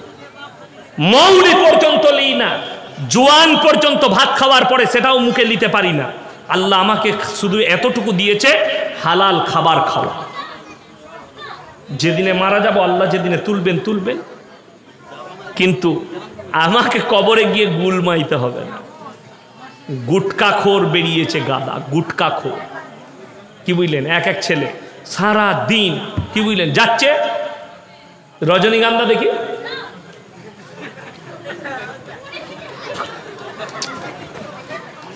আর দাঁতগুলো দেখলে ছি ছি ছি ছি। আহ, তুমি তোমার গ্রামের কুকুরের দাঁতগুলো দেখবে তোমার থেকে পরিষ্কার আছে। রাগ করো না, বাস্তব বলছি। গুটকা কি করে মুসলমান খেতে পারে? শুনেলেন হাদিসে আছে, কোরআনে আছে, যেটার দ্বারা তোমার জীবনের খাতরা আছে সেই জিনিসকে তুমি বঞ্চিত করো, অ্যাভয়েড করো। শুনেলেন শরীয়তি মাসলা, যদি ডাক্তারে আপনাকে নিষেধ করে খাসির মাংস খেলে তোমার হার্ট অ্যাটাক হতে পারে, তার জন্য না খাওয়াটা উত্তম। আর সে যদি বলে যা হবে হবে খাবো, তো তুমি হচ্ছে গুনাহগার। কেন? আল্লাহ কোরআনে বলেছে তুমি তোমার নিজের জীবনে কষ্ট দিতে পারো না। আত্মহত্যা করা জায়েজ না? না জায়েজ? আত্মহত্যা করা চলবে? চলবে না। আত্মহত্যা করা শরীয়তে জায়েজ নেই। আপনি নিজে থেকে নিজের জীবনকে কি করে ক্ষতিগ্রস্ত করতে পারেন? কখনো নয়। আজকে মুসলমান ছেলেরা আমাদিকে বলে হুজুর, কালকে আসাম থেকে একটা ছেলে ফোন করেছে, বলছে আমাকে এমন একটা হুজুর খুঁজে দেন, এমন একটা মৌলবি খুঁজে দেন যে দোয়া করলেই কবুল হয়ে যাবে। এমন এরকম একটাই লোক আছে। বলে কে? আমরা শয়তান। দিয়ে বললে হুজুর বুঝতে পারলাম না। এমন শোনো, যদি তুমি এরকম লোক খুঁজছ, তোমার মতো মূর্খ গণ্ড কেউ নেই। বলে কেন হুজুর? আমি বললো শোনো, হাদিস শুনে লাও। আমার নবী বিশ্ব নবী বললেন, আল্লাহ বললেন, হে আমার নবী, আমার বান্দারা যখন আমার কাছে দোয়া করে, হয় আমি সঙ্গে সঙ্গে কবুল করে নি, তা না হয় কিছুদিন পরে কবুল করব, তা না হয় এক একটা দোয়ার বদলায় আল্লাহ কিয়ামতের দিনে দিবেন। জোরে বলুন সুবহানাল্লাহ। এক একটা দোয়ার বদলা আমি কিয়ামতের দিনে দেবো। সঙ্গে সঙ্গে কবুল করতে পারি, বুখারী শরীফের রিওয়ায়েতে আছে, তা না হয় কিছুদিন পরে, তা না হয় এক একটা দোয়ার বদলা আমি আল্লাহ রাব্বুল আলামিন আমার বান্দাদিকে কিয়ামতের দিনে দেব। আপনি পাবেন, ফেরত পাবেন কিয়ামতের দিনে। দুনিয়াতে নাও কবুল হতে পারে, কিন্তু আপনাকে নৈরাশ হলে চলবে না। মুসলমান নৈরাশ, চালের দোকান করেছে, দোয়া করছে, জুম্মার দিনে বলছে আল্লাহ আমি একটা চালের দোকান করেছি, যদি খুব ভালো চলে তাহলে 5 ওয়াক্তের পড়বো, না হলে আর পড়বো না। আল্লাহ বলবে তুই মাল কদিন আসিস দেখি, তারপরে দেবো, না হলে দেবো না। চালের দোকান উঠে গেল। তুমি আল্লাহকে দেখবে আর আল্লাহ তোমাকে দেখবে না, এটাই তো সমস্যা। এই কালকেই আমার গ্রামে একজন আমার ভাই হয়, বলছে কি দোয়া করছো, পানি হচ্ছে না কেন? দোষ শালা আমাদের। পানি না হলে দোষ কার? ইমামের আর মৌলবীদের। পানি যদি বেশি হয় আর বন্যা হয়ে যায়, বলে কি দোয়া করছো, পানি বন্ধ করতে পারছো না? আর বলে বলে আমি সুদ খাবো, আমি গাঁজা খাবো, আমি মদ খাবো, আমি লটারি কাটবো। এটাই তো দুর্বলের। উলুবেড়িয়ার একটা ছেলে ফোন করে বলছে, হুজুর রোজার আগে এত ইনকাম করছি, বরকত নাই। এমন ক টাকা ইনকাম করিস? বলে দিনে 700। 3 7 কত বাবা? কথা বলে না। 21,000 টাকা মাসে ইনকাম। আমি বললাম তোমার ইমামের বেতন কত? বললে হুজুর 6,500 টাকা। কত? 6,500। আমরা ইমাম কি করে? ভিক্ষা চায়। ইমাম লোকের কাছে বলে যে আমার বরকত নাই। বলে না, ইমামের খুব বরকত। আমরা তুমি যে কোনো পাপেতে লিপ্ত আছো। বলে হুজুর আমি কোনো পাপ করি না, আমি 5 ওয়াক্তের নামাজি। আমি বলে তুমি যে কোনো খারাপ কাজ করো, যে যার জন্য তোমার বরকত উড়ে যাচ্ছে। বলে হুজুর কিছুই করি না, মাঝে মাঝে খালি একটা করে লটারি কাটি। আমি বলে ওইখানেই তো বরকত ঢুকিয়েছিস। আমাদের সমাজের লোক ভাগ্য পরীক্ষা করার জন্য লটারি কাটে। এই ফেসবুকে দেখছিলাম বাংলাদেশের একটা চাচা, বুড়ো চাচা, সে দোয়া করছে, আল্লাহ গো তোমার ঘরে এসছি, একটা লটারি 30 টাকা দিয়ে কেটেছি, আল্লাহ গো যেন 1 কোটি লেগে যায়, জীবনে আর কোনোদিন আমি লটারি কাটবো না, তোমার ঘরে ঢুকে যাব। আল্লাহ কত বড় দোয়া! হ্যাঁ, এই দোয়া কখনো কবুল হয়? বড় কষ্ট লাগে। মুসলমান লটারিকে হালাল ভাবছেন, সুদকে হালাল ভাবছেন, গাঁজাকে হালাল ভাবছেন, আর আপনি খাচ্ছেন। যারা বিড়ি খায়, যারা গাঁজা খাও, যারা মদ পান করো, তুমি কি তোমার স্ত্রীকে কোনোদিন জিজ্ঞেস করেছো যে তোমার হৃদয় থেকে বলো তুমি কষ্ট পাও কি না?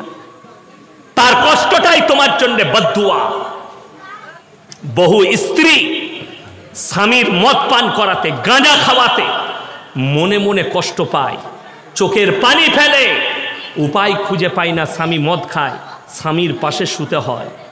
তোমার ওই মুখের দুর্গন্ধ তাকে বরদাস্ত করতে হয়। তার এই সবর ধৈর্য তাকে জান্নাতে নিয়ে যাবে। মদ মুসলমান কখনো খেতে পারে? গাঁজা মুসলমান কখনো লটারি কাটতে পারে? আপনাদের ইমামের বেতন কত? তাড়াতাড়ি বলুন, এই গ্রামে ইমামের বেতন কত? 7,000 টাকা। ইমামের বেতন 7,000। আমি বলি আপনাদেরকে, আমার ভাই খুব ভালো করে বুঝবেন, ইমামের বেতন 7,000 টাকা। আপনাদের ইমাম সাহেব কি করে? লটারি কাটে তো নাকি? কথা বলে না? কাটে না। কাটতে হয়েছে? ইমাম সাহেব বলেছে যে আমার সংসার চলছে না, আমাকে ভিক্ষা করতে হবে কোনোদিন? কথা বলে না। 7,000 ইমামের বরকত হচ্ছে। তুমি 20,000 রোজগার করো, তারপরও তোমার বিবিকে বন্ধন লোন আর গ্রুপ লোন করতে হচ্ছে। তুমি 30,000 রোজগার করো, তোমাকে লটারি কাটতে হচ্ছে। তার কারণ হচ্ছে তুমি দিনের ওপরে প্রতিষ্ঠিত নেই, আর দ্বিতীয় নম্বর তুমি নামাজি লও আর তোমার মধ্যে সবর ধৈর্য ধারণ করার ক্ষমতা নাই। মুসলমান যারা ব্যবসায়ী আছেন তারা শুনবেন, যারা চাষি আছেন তারা শুনবেন। ভালো করে কোরআনটা শুনেলেন। ওয়ালানাবলুওয়ান্নাকুম বিশাইইন মিনাল খাউফি ওয়াল জুই ওয়া নাকসিম মিনাল আমওয়ালি ওয়াল আনফুসি ওয়াত তামারাত ওয়া বাশশিরিস সাবিরিন আল্লাযীনা ইযা আসাবাতহুম মুসিবা ক্বালু ইন্না লিল্লাহি ওয়া ইন্না ইলাইহি রাজিউন। হে আমার বিশ্বনবী, পৃথিবীর মানুষকে বলে দাও, আমি আল্লাহ কখনো তোমাদের কাছে বিপদ পাঠাই, কখনো জানের ক্ষতি করি, কখনো মালের, কখনো ব্যবসা, কখনো খেতি বাড়ির ক্ষতি করি, আর আমি আল্লাহ পরীক্ষা করি। ওয়াবাশশিরিস সাবিরিন, আমার কোন বান্দারা সবর করেছে, ধৈর্য ধারণ করেছে। যারা সবর করবে, ভালোতে আল্লাহ, মন্দতে আল্লাহ, দুঃখেতে আল্লাহ, সুখেতে আল্লাহ, হায়াতে আল্লাহ, মওতে আল্লাহ, যারা শুকর আদায় করে, আমি আল্লাহ রাব্বুল আলামিন তাদের পাশে সব সময়ই থাকি। জোরে বলুন সুবহানাল্লাহ। আপনি সবর করুন। বাপ মারা গেছে, সবর করেন। মা মারা গেছে, সবর করেন। সন্তান চলে গেছে, সবর করেন। মারা গেছে, সবর, ধৈর্য ধারণ করুন। আল্লাহকে বলুন, আল্লাহ আমাকে সবরে জামিল দান করো। সবর কিরকম ধৈর্য হারা বলে দিই, শুনেলেন। আমার মায়েরা, মায়েদিকে বলছি, আমার একটা জলসায় আছে, বহু মেয়ে পাপ করে মোড়া বাড়িতে, বড় বড় পাপ হয়, শিরকের পাপ হয়। কি করে জানেন? তাদের কান্নাতে। ভাই কানন দেখাবো না, তোদের বীজ মারবো আমি। আমার মুসলমান ভাই খুব ভালো করে বুঝবেন, মায়েরা বলে বলে কাঁদে, কাঁদে না কাঁদে না? ধরেলেন, বলে দিই, আমাদের এলাকায় একটা ছেলে মারা গেছে অ্যাক্সিডেন্ট হয়ে, যুবক ছেলে, তার একটাই বাচ্চা, বাচ্চা ছেলে, 3 বছরের ছেলে আছে। সেখানে তাদের পরিবারের মায়েরা কাঁদছে, আল্লাহ তুই কি দেখতে পেলি না? এই ছেলেটার মুখের দিকে একবার তাকালি না? জোরে বলুন নাউজুবিল্লাহ। এই ধরনের ভাষা কুফরি ভাষা। এই ছেলেটার কি হবে? আল্লাহ তুই কি ছেলের মুখের দিকেও তাকালি না? এর থেকে বড় নোংরা ভাষা আর কিছু নেই, আল্লাহকে দোষারোপ করা।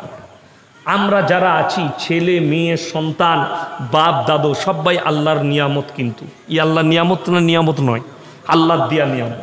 আল্লাহ যখন ইচ্ছা করবেন তখন ডাক দিবেন।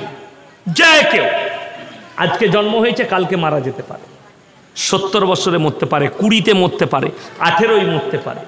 অনেক মায়েরা বলে এই ছেলেগুলো এতিম হয়ে গেল, এদের কি হবে?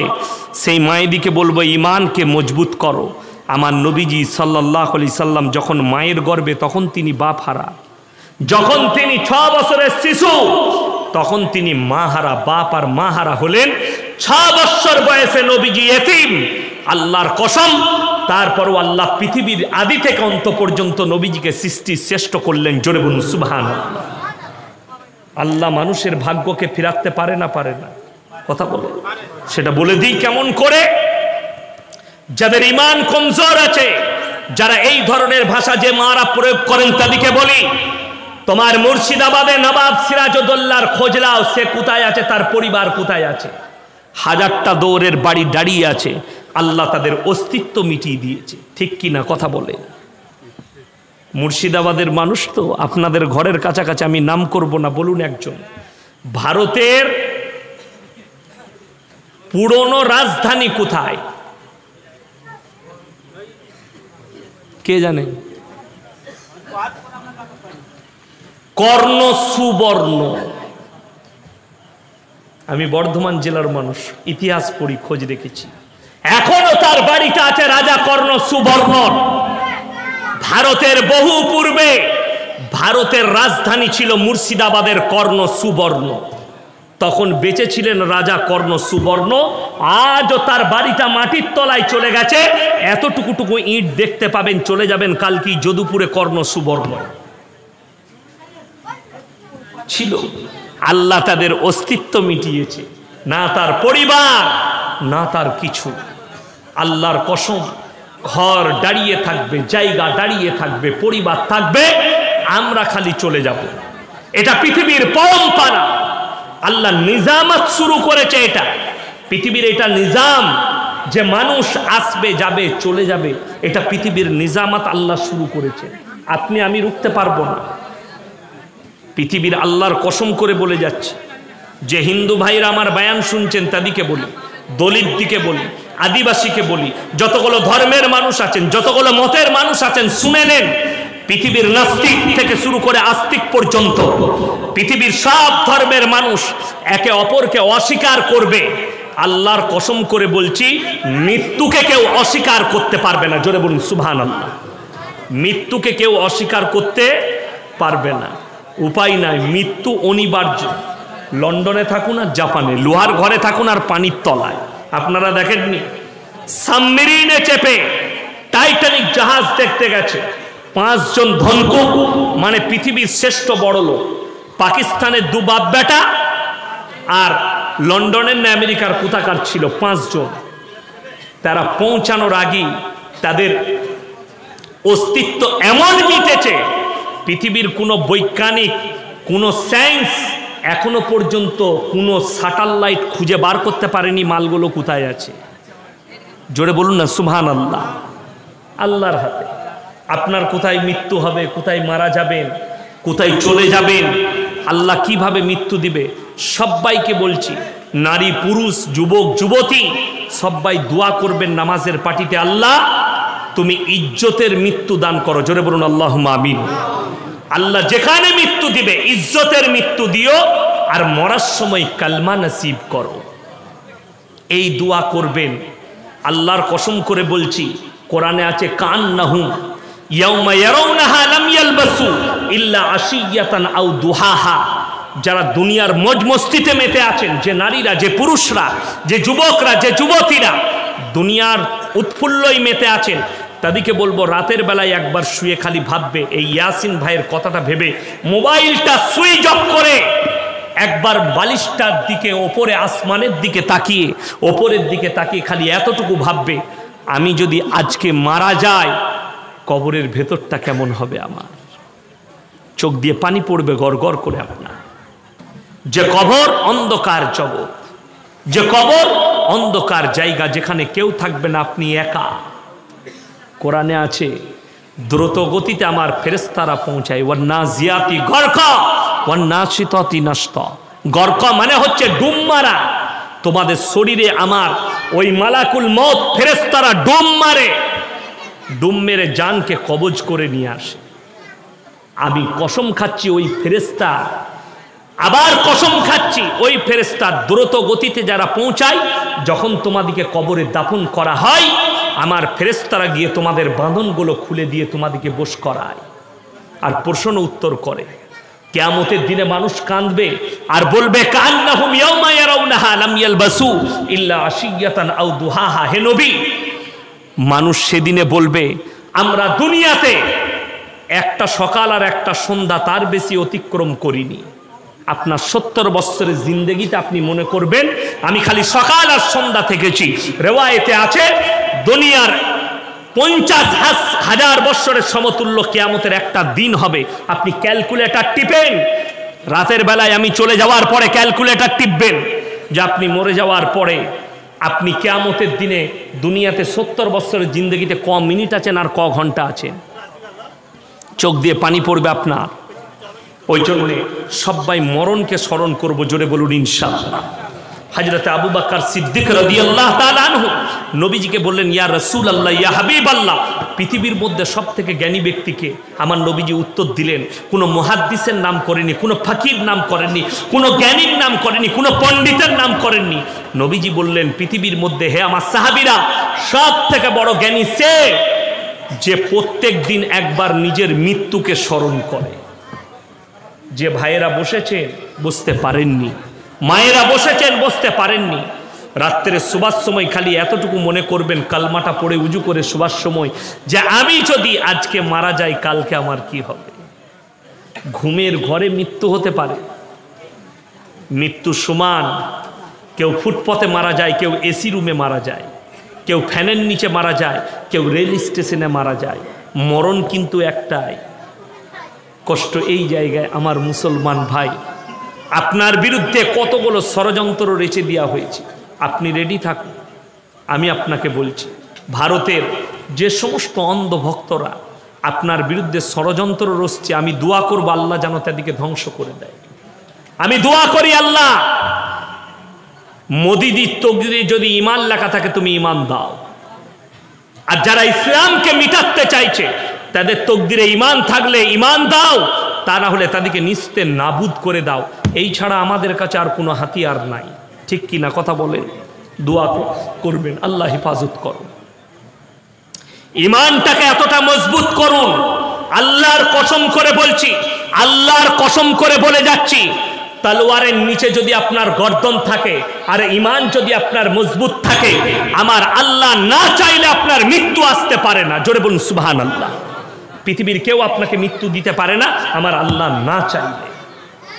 তার একটা ঘটনা শোনায়, যুদ্ধের ময়দানে যুদ্ধ করতে গেছে, বাপের বিরুদ্ধে বেটা, হযরত আবু বকর সিদ্দিক রাদিয়াল্লাহু তাআলা আনহুর বিরুদ্ধে তার বেটা গেছে। বারবার বাপের গর্দনটা বেটার তলোয়ারের নিচে এসছে, বারবার বেটার তলোয়ার নিচে করে চলে গেছে। বাড়িতে ফিরে বলছে, আব্বাজান বারবার তলোয়ারটা আপনার গর্দনটা আমার তলোয়ারের নিচে এসছে। আল্লাহর কসম, সে বললে আমি আমার মাবুদের কসম করে বলছি আমি তলোয়ার নিচে করে পালিয়ে এসেছি। হযরতে আবু বকর সিদ্দিক রাদিয়াল্লাহু তাআলা আনহু বললেন, আল্লাহর কসম তোমার গর্দন যদি আমার তলোয়ারের নিচে একবার আসতো, আমি রাসূলের মহব্বতে আল্লাহর মহব্বতে তোমাকে টুকরো টুকরো করে দিতাম। জোরে বলুন সুবহানাল্লাহ। তলোয়ার এসছে, তলোয়ার আল্লাহ চালাতে দেননি। হযরতে আবু বকরের গর্দনের উপরে তলোয়ার চলে এসছে। কার তলোয়ার? বেটা। আল্লাহ হেফাজত করে দিয়েছেন, চালাতে দেয়নি।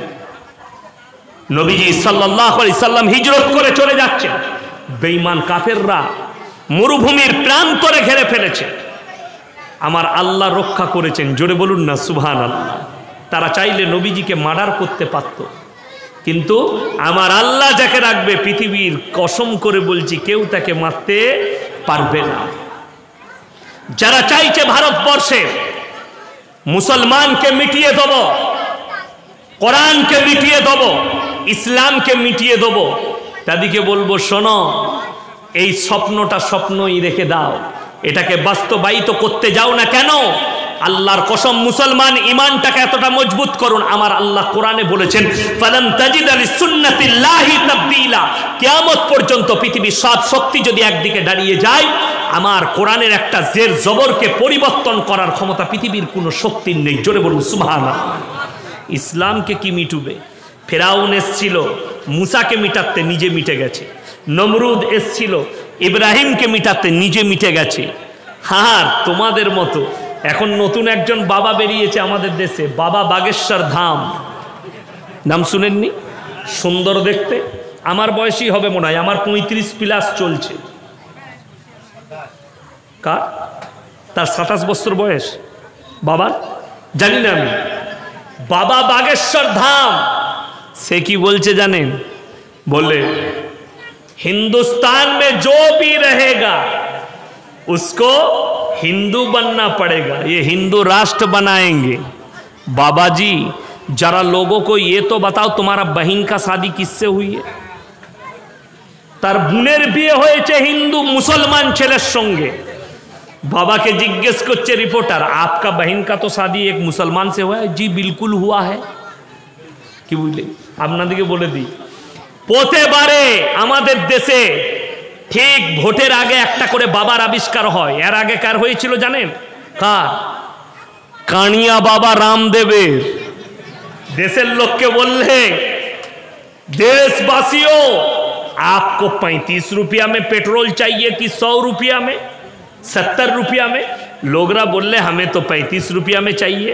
तो फिर सरकार को बदल दो, 35 रुपया में पेट्रोल मिल जाएगा। अभी तो बाबा कहाँ छुपा है तो पता ही नहीं चल रहा। बाबा अभी तो 106 रुपया है। এই বাবা রামদেব 6 মাস আগে বক্তব্য দিয়েছে, ভারতের মুসলমানদের একটাই কাজ, নামাজ পড়ো, ধর্ষণ করো, বোম চালাও, গুলি চালাও, এটাই মুসলমানদের কাজ। জোরে বলুন নাউজুবিল্লাহ। আমি বাবাকে বলতে চাই, বাবা যারা ये तो पूछलो আমাদের দেশের এতগুলো মসজিদ আছে না নাই কথা বলে? এখানে আমি কোনো দলের নয়, দেওবান্দি, বেরেলি, ফুরফুরা, আজানগাছি, হরহরে, লল্লরে, তালতলা, বেলতলা, শেওড়াতলা, মলয় বাবা, খেপা বাবা, যত মসজিদ আছে মুসলমানদের, একটা মসজিদের ইমাম বার করে দাও যে ইমাম ধর্ষণ কেসে মসজিদের ভেতরে 10টা মেয়েকে ধর্ষণ করেছে। এরকম আপনাদের চোখে আছে কোনো খবর? জোরে বলুন সুবহানাল্লাহ। নাই। আমি বলে যাচ্ছি, বাবা রাম রহিম কয়েকশো মেয়েকে ধর্ষণকারী বাবা জেলের কুঠরিতে বসে আছে। রাজা রামপাল কয়েকশো মেয়েকে ধর্ষণ করেছে। রাজা রামপাল শুধু ধর্ষণ করেনি, মিডিয়া বলছে, দেশের মিডিয়ারা বলছে তার বিছানায় যে চকলেটগুলো পাওয়া গেছে আমেরিকা লন্ডনে পাওয়া যায় সেক্সের চকলেট, একটা চকলেটের দাম হচ্ছে 75,000 টাকা। একটা চকলেট খেলে কয়েকটা নারীর সঙ্গে ধর্ষণ করা যাবে, তার এতটা শক্তি আসবে, যৌবন। তার বিছানায় ধরা পড়েছে।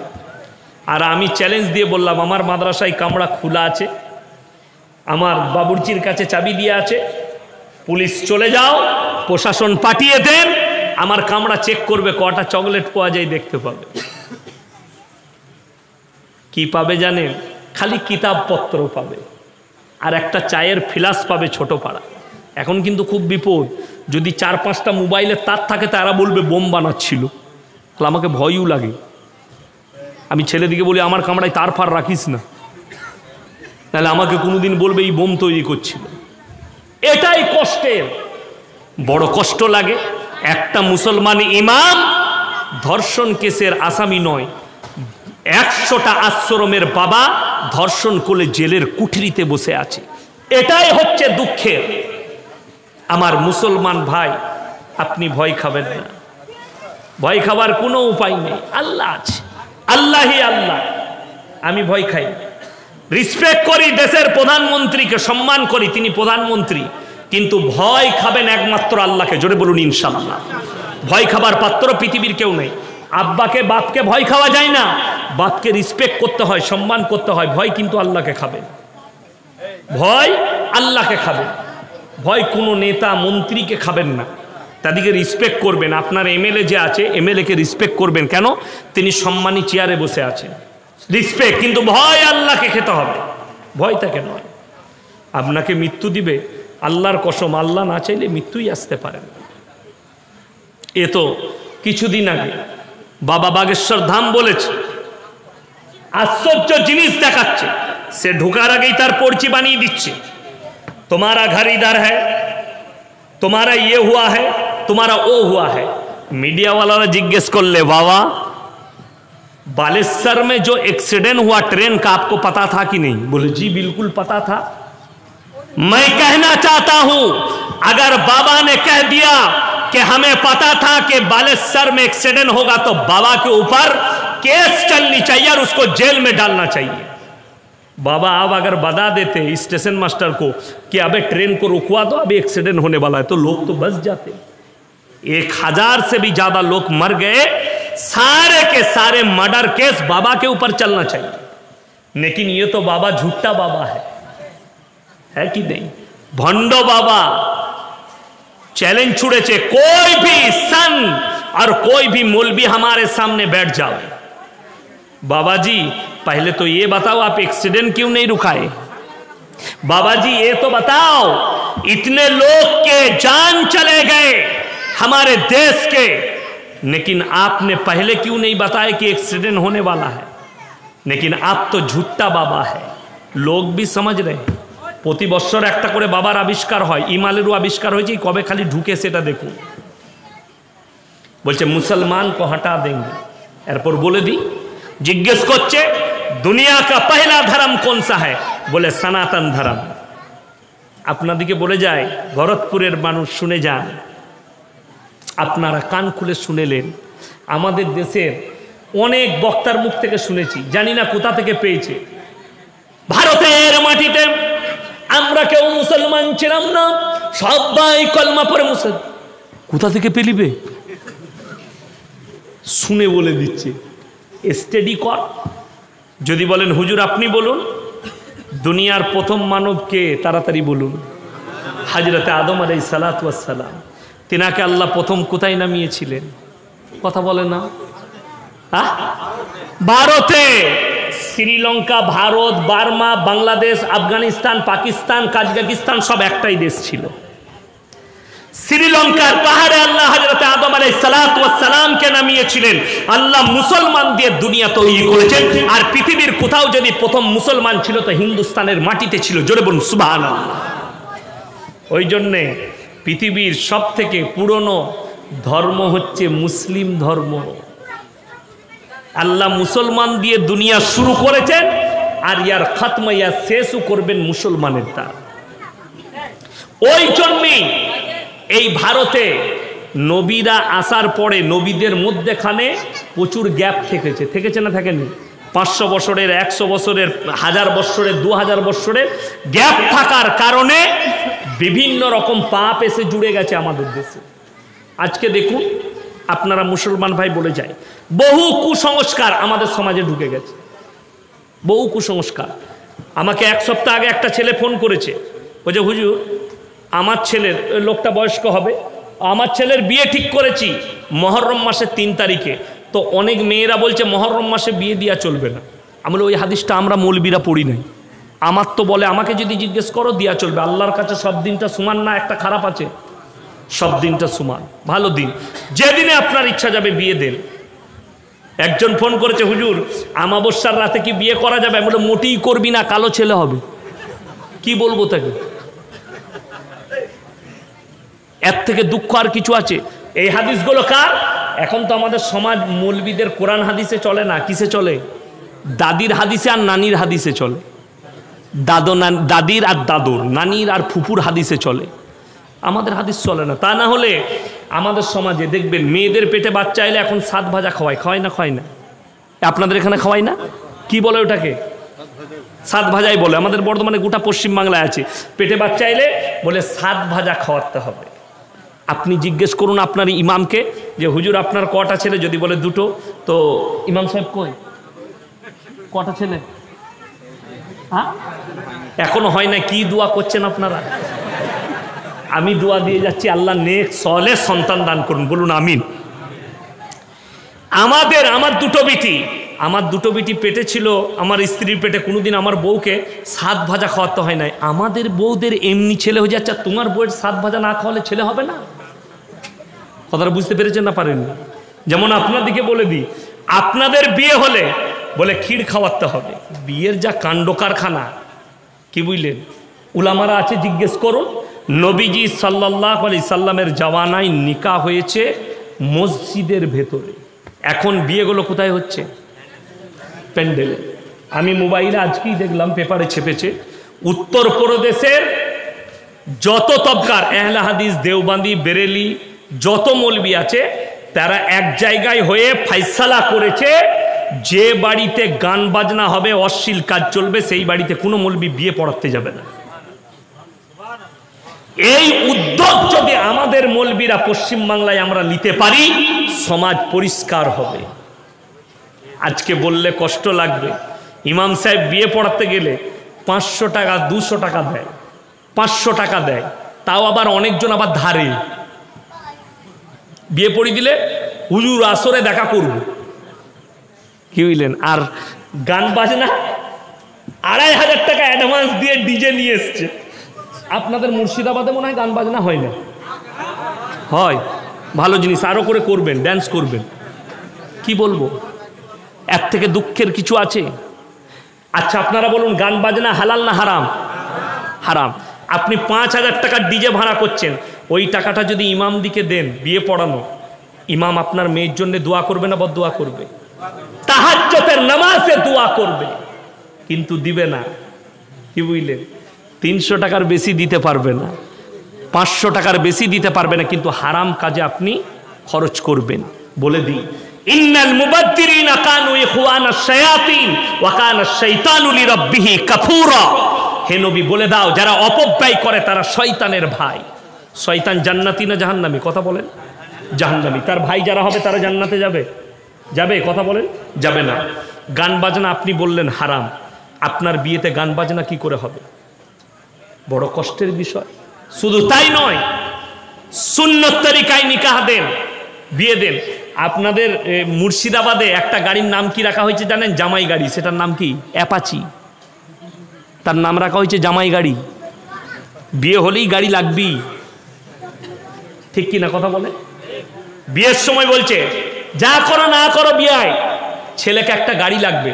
তোমার মেয়ে আর আমার ছেলে চাপবে। যারা বিয়েতে যৌতুক নিতে চায়, যারা পণ নিতে চান, তাদেরকে অনুরোধ করে বলবো বহরমপুর বাস স্ট্যান্ডে গিয়ে শাড়ি পরে হাততালি মারবেন, হিজড়ে মনে করে লোকে পয়সা দিবে, অনেক টাকা পাবেন, গুনাহ হবে না। কিন্তু যৌতুক নিলে হারাম, পাপ করছেন। আমি আপনাদেরকে একটা খুব স্যাম্পল কথা বুঝিয়ে যাচ্ছি। আমি বাপ, আচ্ছা আপনারা বলুন, আমি যদি গিয়ে দাবি করি আমার ছেলের বিয়েতে 5 লাখ লাগবে, 10 গড়ি সোনা লাগবে, সোনাটা আমার স্ত্রী পড়বে না আমার বৌমা পড়বে? তাড়াতাড়ি বলেন। বৌমা পড়বে, তাহলে আমি কেন পাপ করতে যাব? কথাটা বুঝতে পারেননি? আমি কেন পাপ করব? মেয়েকে দিলে পড়বে, না হলে পড়বে না। তুমি তোমার মেয়েকে দিলে পড়বে, না হলে পড়বে না। আমি কিন্তু বলতে যাব না, তুমি যা পারবে করবে, কিচ্ছু লাগবে না। যদি কিনা জিনিস পরিয়ে পাঠিয়ে দেয় আলহামদুলিল্লাহ, তাই পড়ে থাকো। আমার যোগ্যতা হলে দেবো, আমার ছেলে কামাই করলে কিনে দিবে, অসুবিধা নেই। চাইবে কেন যৌতুক? শুধু তাই নয়, এখন আবার জানেন নতুন কায়দা, মৌলবিদিকে জব্দ করার কায়দা বার করেছে। আমরা বলেছি যৌতুক নিয়ে চলবে না। বিয়ের দিন ঠিক করতে গিয়ে বড় লোক বলছে না না আমি হুজুরকে মেনে চলি, 1 টাকা পণ লুবো না। কিন্তু বিয়ায় 300টা বরযাত্রী আসবে, মানে তোর বীজ আমি এরকম করে মারবো না, ঘুরিয়ে মারবো। কথাটা বুঝতে পেরেছেন আমার? তোমার বীজ এমনি মারবো না, ঘুরিয়ে মারবো। হুজুর বলেছে পণ লিয়া যাবে না, 300টা বরযাত্রী নিয়ে আসবো, দিয়ে এই দিকে বীজটা মেরে দিয়ে যাবো খেয়ে। এটা শরীয়ত সম্মত নয়। আমার এলাকায় আমার মাদ্রাসার একজন মেম্বার হাজী সাহেব, 1 সপ্তাহ আগে নিকাহ হয়েছে, বিয়ে পড়ানো হয়েছে, আজকে খানা আছে। আমারও দাওয়াত ছিল। আমি শিক্ষক দিকে ফোন করে বললাম আপনারা গাড়ি করে চলে যান, আমি এখন ব্যস্ত আছি, জলসাই যাচ্ছি, তারা গেছে। হাজী সাহেব আমাকে কোরবানির আগের দিনে নিয়ে গিয়েছিল বাড়িতে, দিয়ে দেখালে হুজুর এই মালগুলো নিয়ে বিয়ে করতে পাঠাচ্ছি, 5 জন যাবে মাত্র বিয়ে করতে। কজন বললাম? 5 জন। ছেলে বিয়ে করে চলে আসবে, আমার বাড়িতে অলিমা হবে, তাদের যত লোক আসবে আমার বাড়িতে খাবে। আজকে খাওয়াচ্ছে। আর একটা সিস্টেম করেছেন, আমার বায়ান উনি শুনেন, বলে আমি আপনার কথায় আমল করেছি। কি? যে ছেলেদের প্যান্ডেল আলাদা, ছেলেরা খাওয়াবে, মেয়েদের প্যান্ডেল আলাদা, মেয়েরা খাওয়াবে। ওই জন্য আমার মুসলমান ভাই সবাই নিয়ত করেন, আজ থেকে আমরা নিজেদের মধ্যে পরিবর্তন আনবো। জোরে বলুন ইনশাআল্লাহ। 5 ওয়াক্তের নামাজ কে কে পড়বেন? হাত তুলেন ইনশাআল্লাহ দেখি। মাশাআল্লাহ। 5 ওয়াক্তের নামাজি হন, দিনের উপরে প্রতিষ্ঠিত হন। হায়াত বাকি তো মুলাকাত বাকি। বক্তা এসছেন, চলে এসছেন, বক্তা চলে এসছেন না, বসার সিস্টেম নেই। রবীন্দ্রনাথ ঠাকুর বলেছেন গাইতে শিখেছো, থামতে শিখেছো, তো গাইতে জানলে থামতে জানতে হবে। আমি মনে করছেন কি এখনো আমি 1 ঘন্টা বলবো, কিন্তু শেষকালে দেখবো কেউ নাই, একজন আছে। তুই কেন আছিস ভাই? বলে আমু থাকতাম না হুজুর, চেয়ারটা খালি আমার বলে আমি বসে আছি। আর খাবার অল্প ভালো, বেশি খেলে অম্বল করে যায়। আর আমি যদি আরও সব কিছুই বলে দিই, আমাকে আর এরা দাওয়াত দিবে না। ওই জন্য কিছু মাল বাকি রেখে যাচ্ছি, যেন আবার দাওয়াত দিতে হয়। আপনারা আমার জন্য দোয়া করবেন, আমার মাদ্রাসার জন্য দোয়া করবেন, আমি আপনাদের জন্য দোয়া করি। বক্তা হাজির, হায়াত বাকি তো মুলাকাত বাকি। দেখুন প্রশ্নের উত্তর। একটা মহিলার পেটে সাপের বাচ্চা হয়েছে, ফেসবুকে ভাইরাল। আল্লাহর কুদরত হতেও পারে, নাও হতে পারে, মিথ্যাও হতে পারে, আর হতেও পারে আল্লাহ দিলে হবে। কোরআনে আছে কি বলে দিই? না না, এটা স্যাম্পল পোরশন, চুপ করে থাকে, স্যাম্পল পোরশন, এটা কিছু নয়। সাপের পেটে বাচ্চা হয়েছে, শুনেলেন, কোরআনে আছে ইন্নাল্লাহা লা ইয়াখফা আলাইহি শাইউন ফিল আরদি ওয়ালা ফিস সামা। আসমান আর জমিনের মধ্যে যা কিছু আছে, কোনো জিনিসটা আমার আল্লাহর কাছে গোপন নেই। ওয়াল্লাযী ইউসাউবিরুকুম ফিল আরহামি কাইফা ইয়াশা লা ইলাহা ইল্লা হুয়াল আজিজুল হাকীম। মায়ের গর্ভে আমি আল্লাহ আমার ইচ্ছা মতো সন্তান দান করি, আমি আমার ইচ্ছা মতো দিই। খোঁড়া দেবো, ন্যাংরা দেবো, সাপ দেবো, বিচে দেবো, কুকুর দেবো, আমি আমার আল্লাহর ইচ্ছা মতো, আমি কারোর পরামর্শে কাজ করি না। জোরে বলুন সুবহানাল্লাহ। ওই জন্যে সাপ হতেই পারে, কিংবা মিথ্যা গল্পও হতে পারে। সুইডেনে কোরআন জ্বালিয়েছে একজন মুসলমান যুবক। দেখুন, আমি আবার প্রথম বলেছি, আবার দৌড়ে দিচ্ছি, ইসলামের যতগুলো দুশ্মন বর্তমান যুগে সবগুলো মুসলমান ঘরে জন্ম নিয়েছে। যে ছেলেটা পুড়িয়েছে এর ইরাকে বাড়ি, এর নামাজের সময় সব থেকে অপরাধী হচ্ছে সুইডেন সরকার, সেখানকার প্রশাসন, যারা তাদেরকে অনুমতি দিয়েছে কোরআন জ্বালাবার, কোরআনকে ফুটবল খেলার। জোরে বলুন নাউজুবিল্লাহ। আল্লাহ যেন তার বিচার করে, আল্লাহ যেন তাকে ধ্বংস করে দেয়। বলুন আমিন। ওয়া আখিরু দাওয়ানা আনিল হামদুলিল্লাহি রাব্বিল আলামিন। আসসালামু আলাইকুম ওয়া রাহমাতুল্লাহি ওয়া বারাকাতুহু। মাইকটা পাল্টাও তাড়াতাড়ি।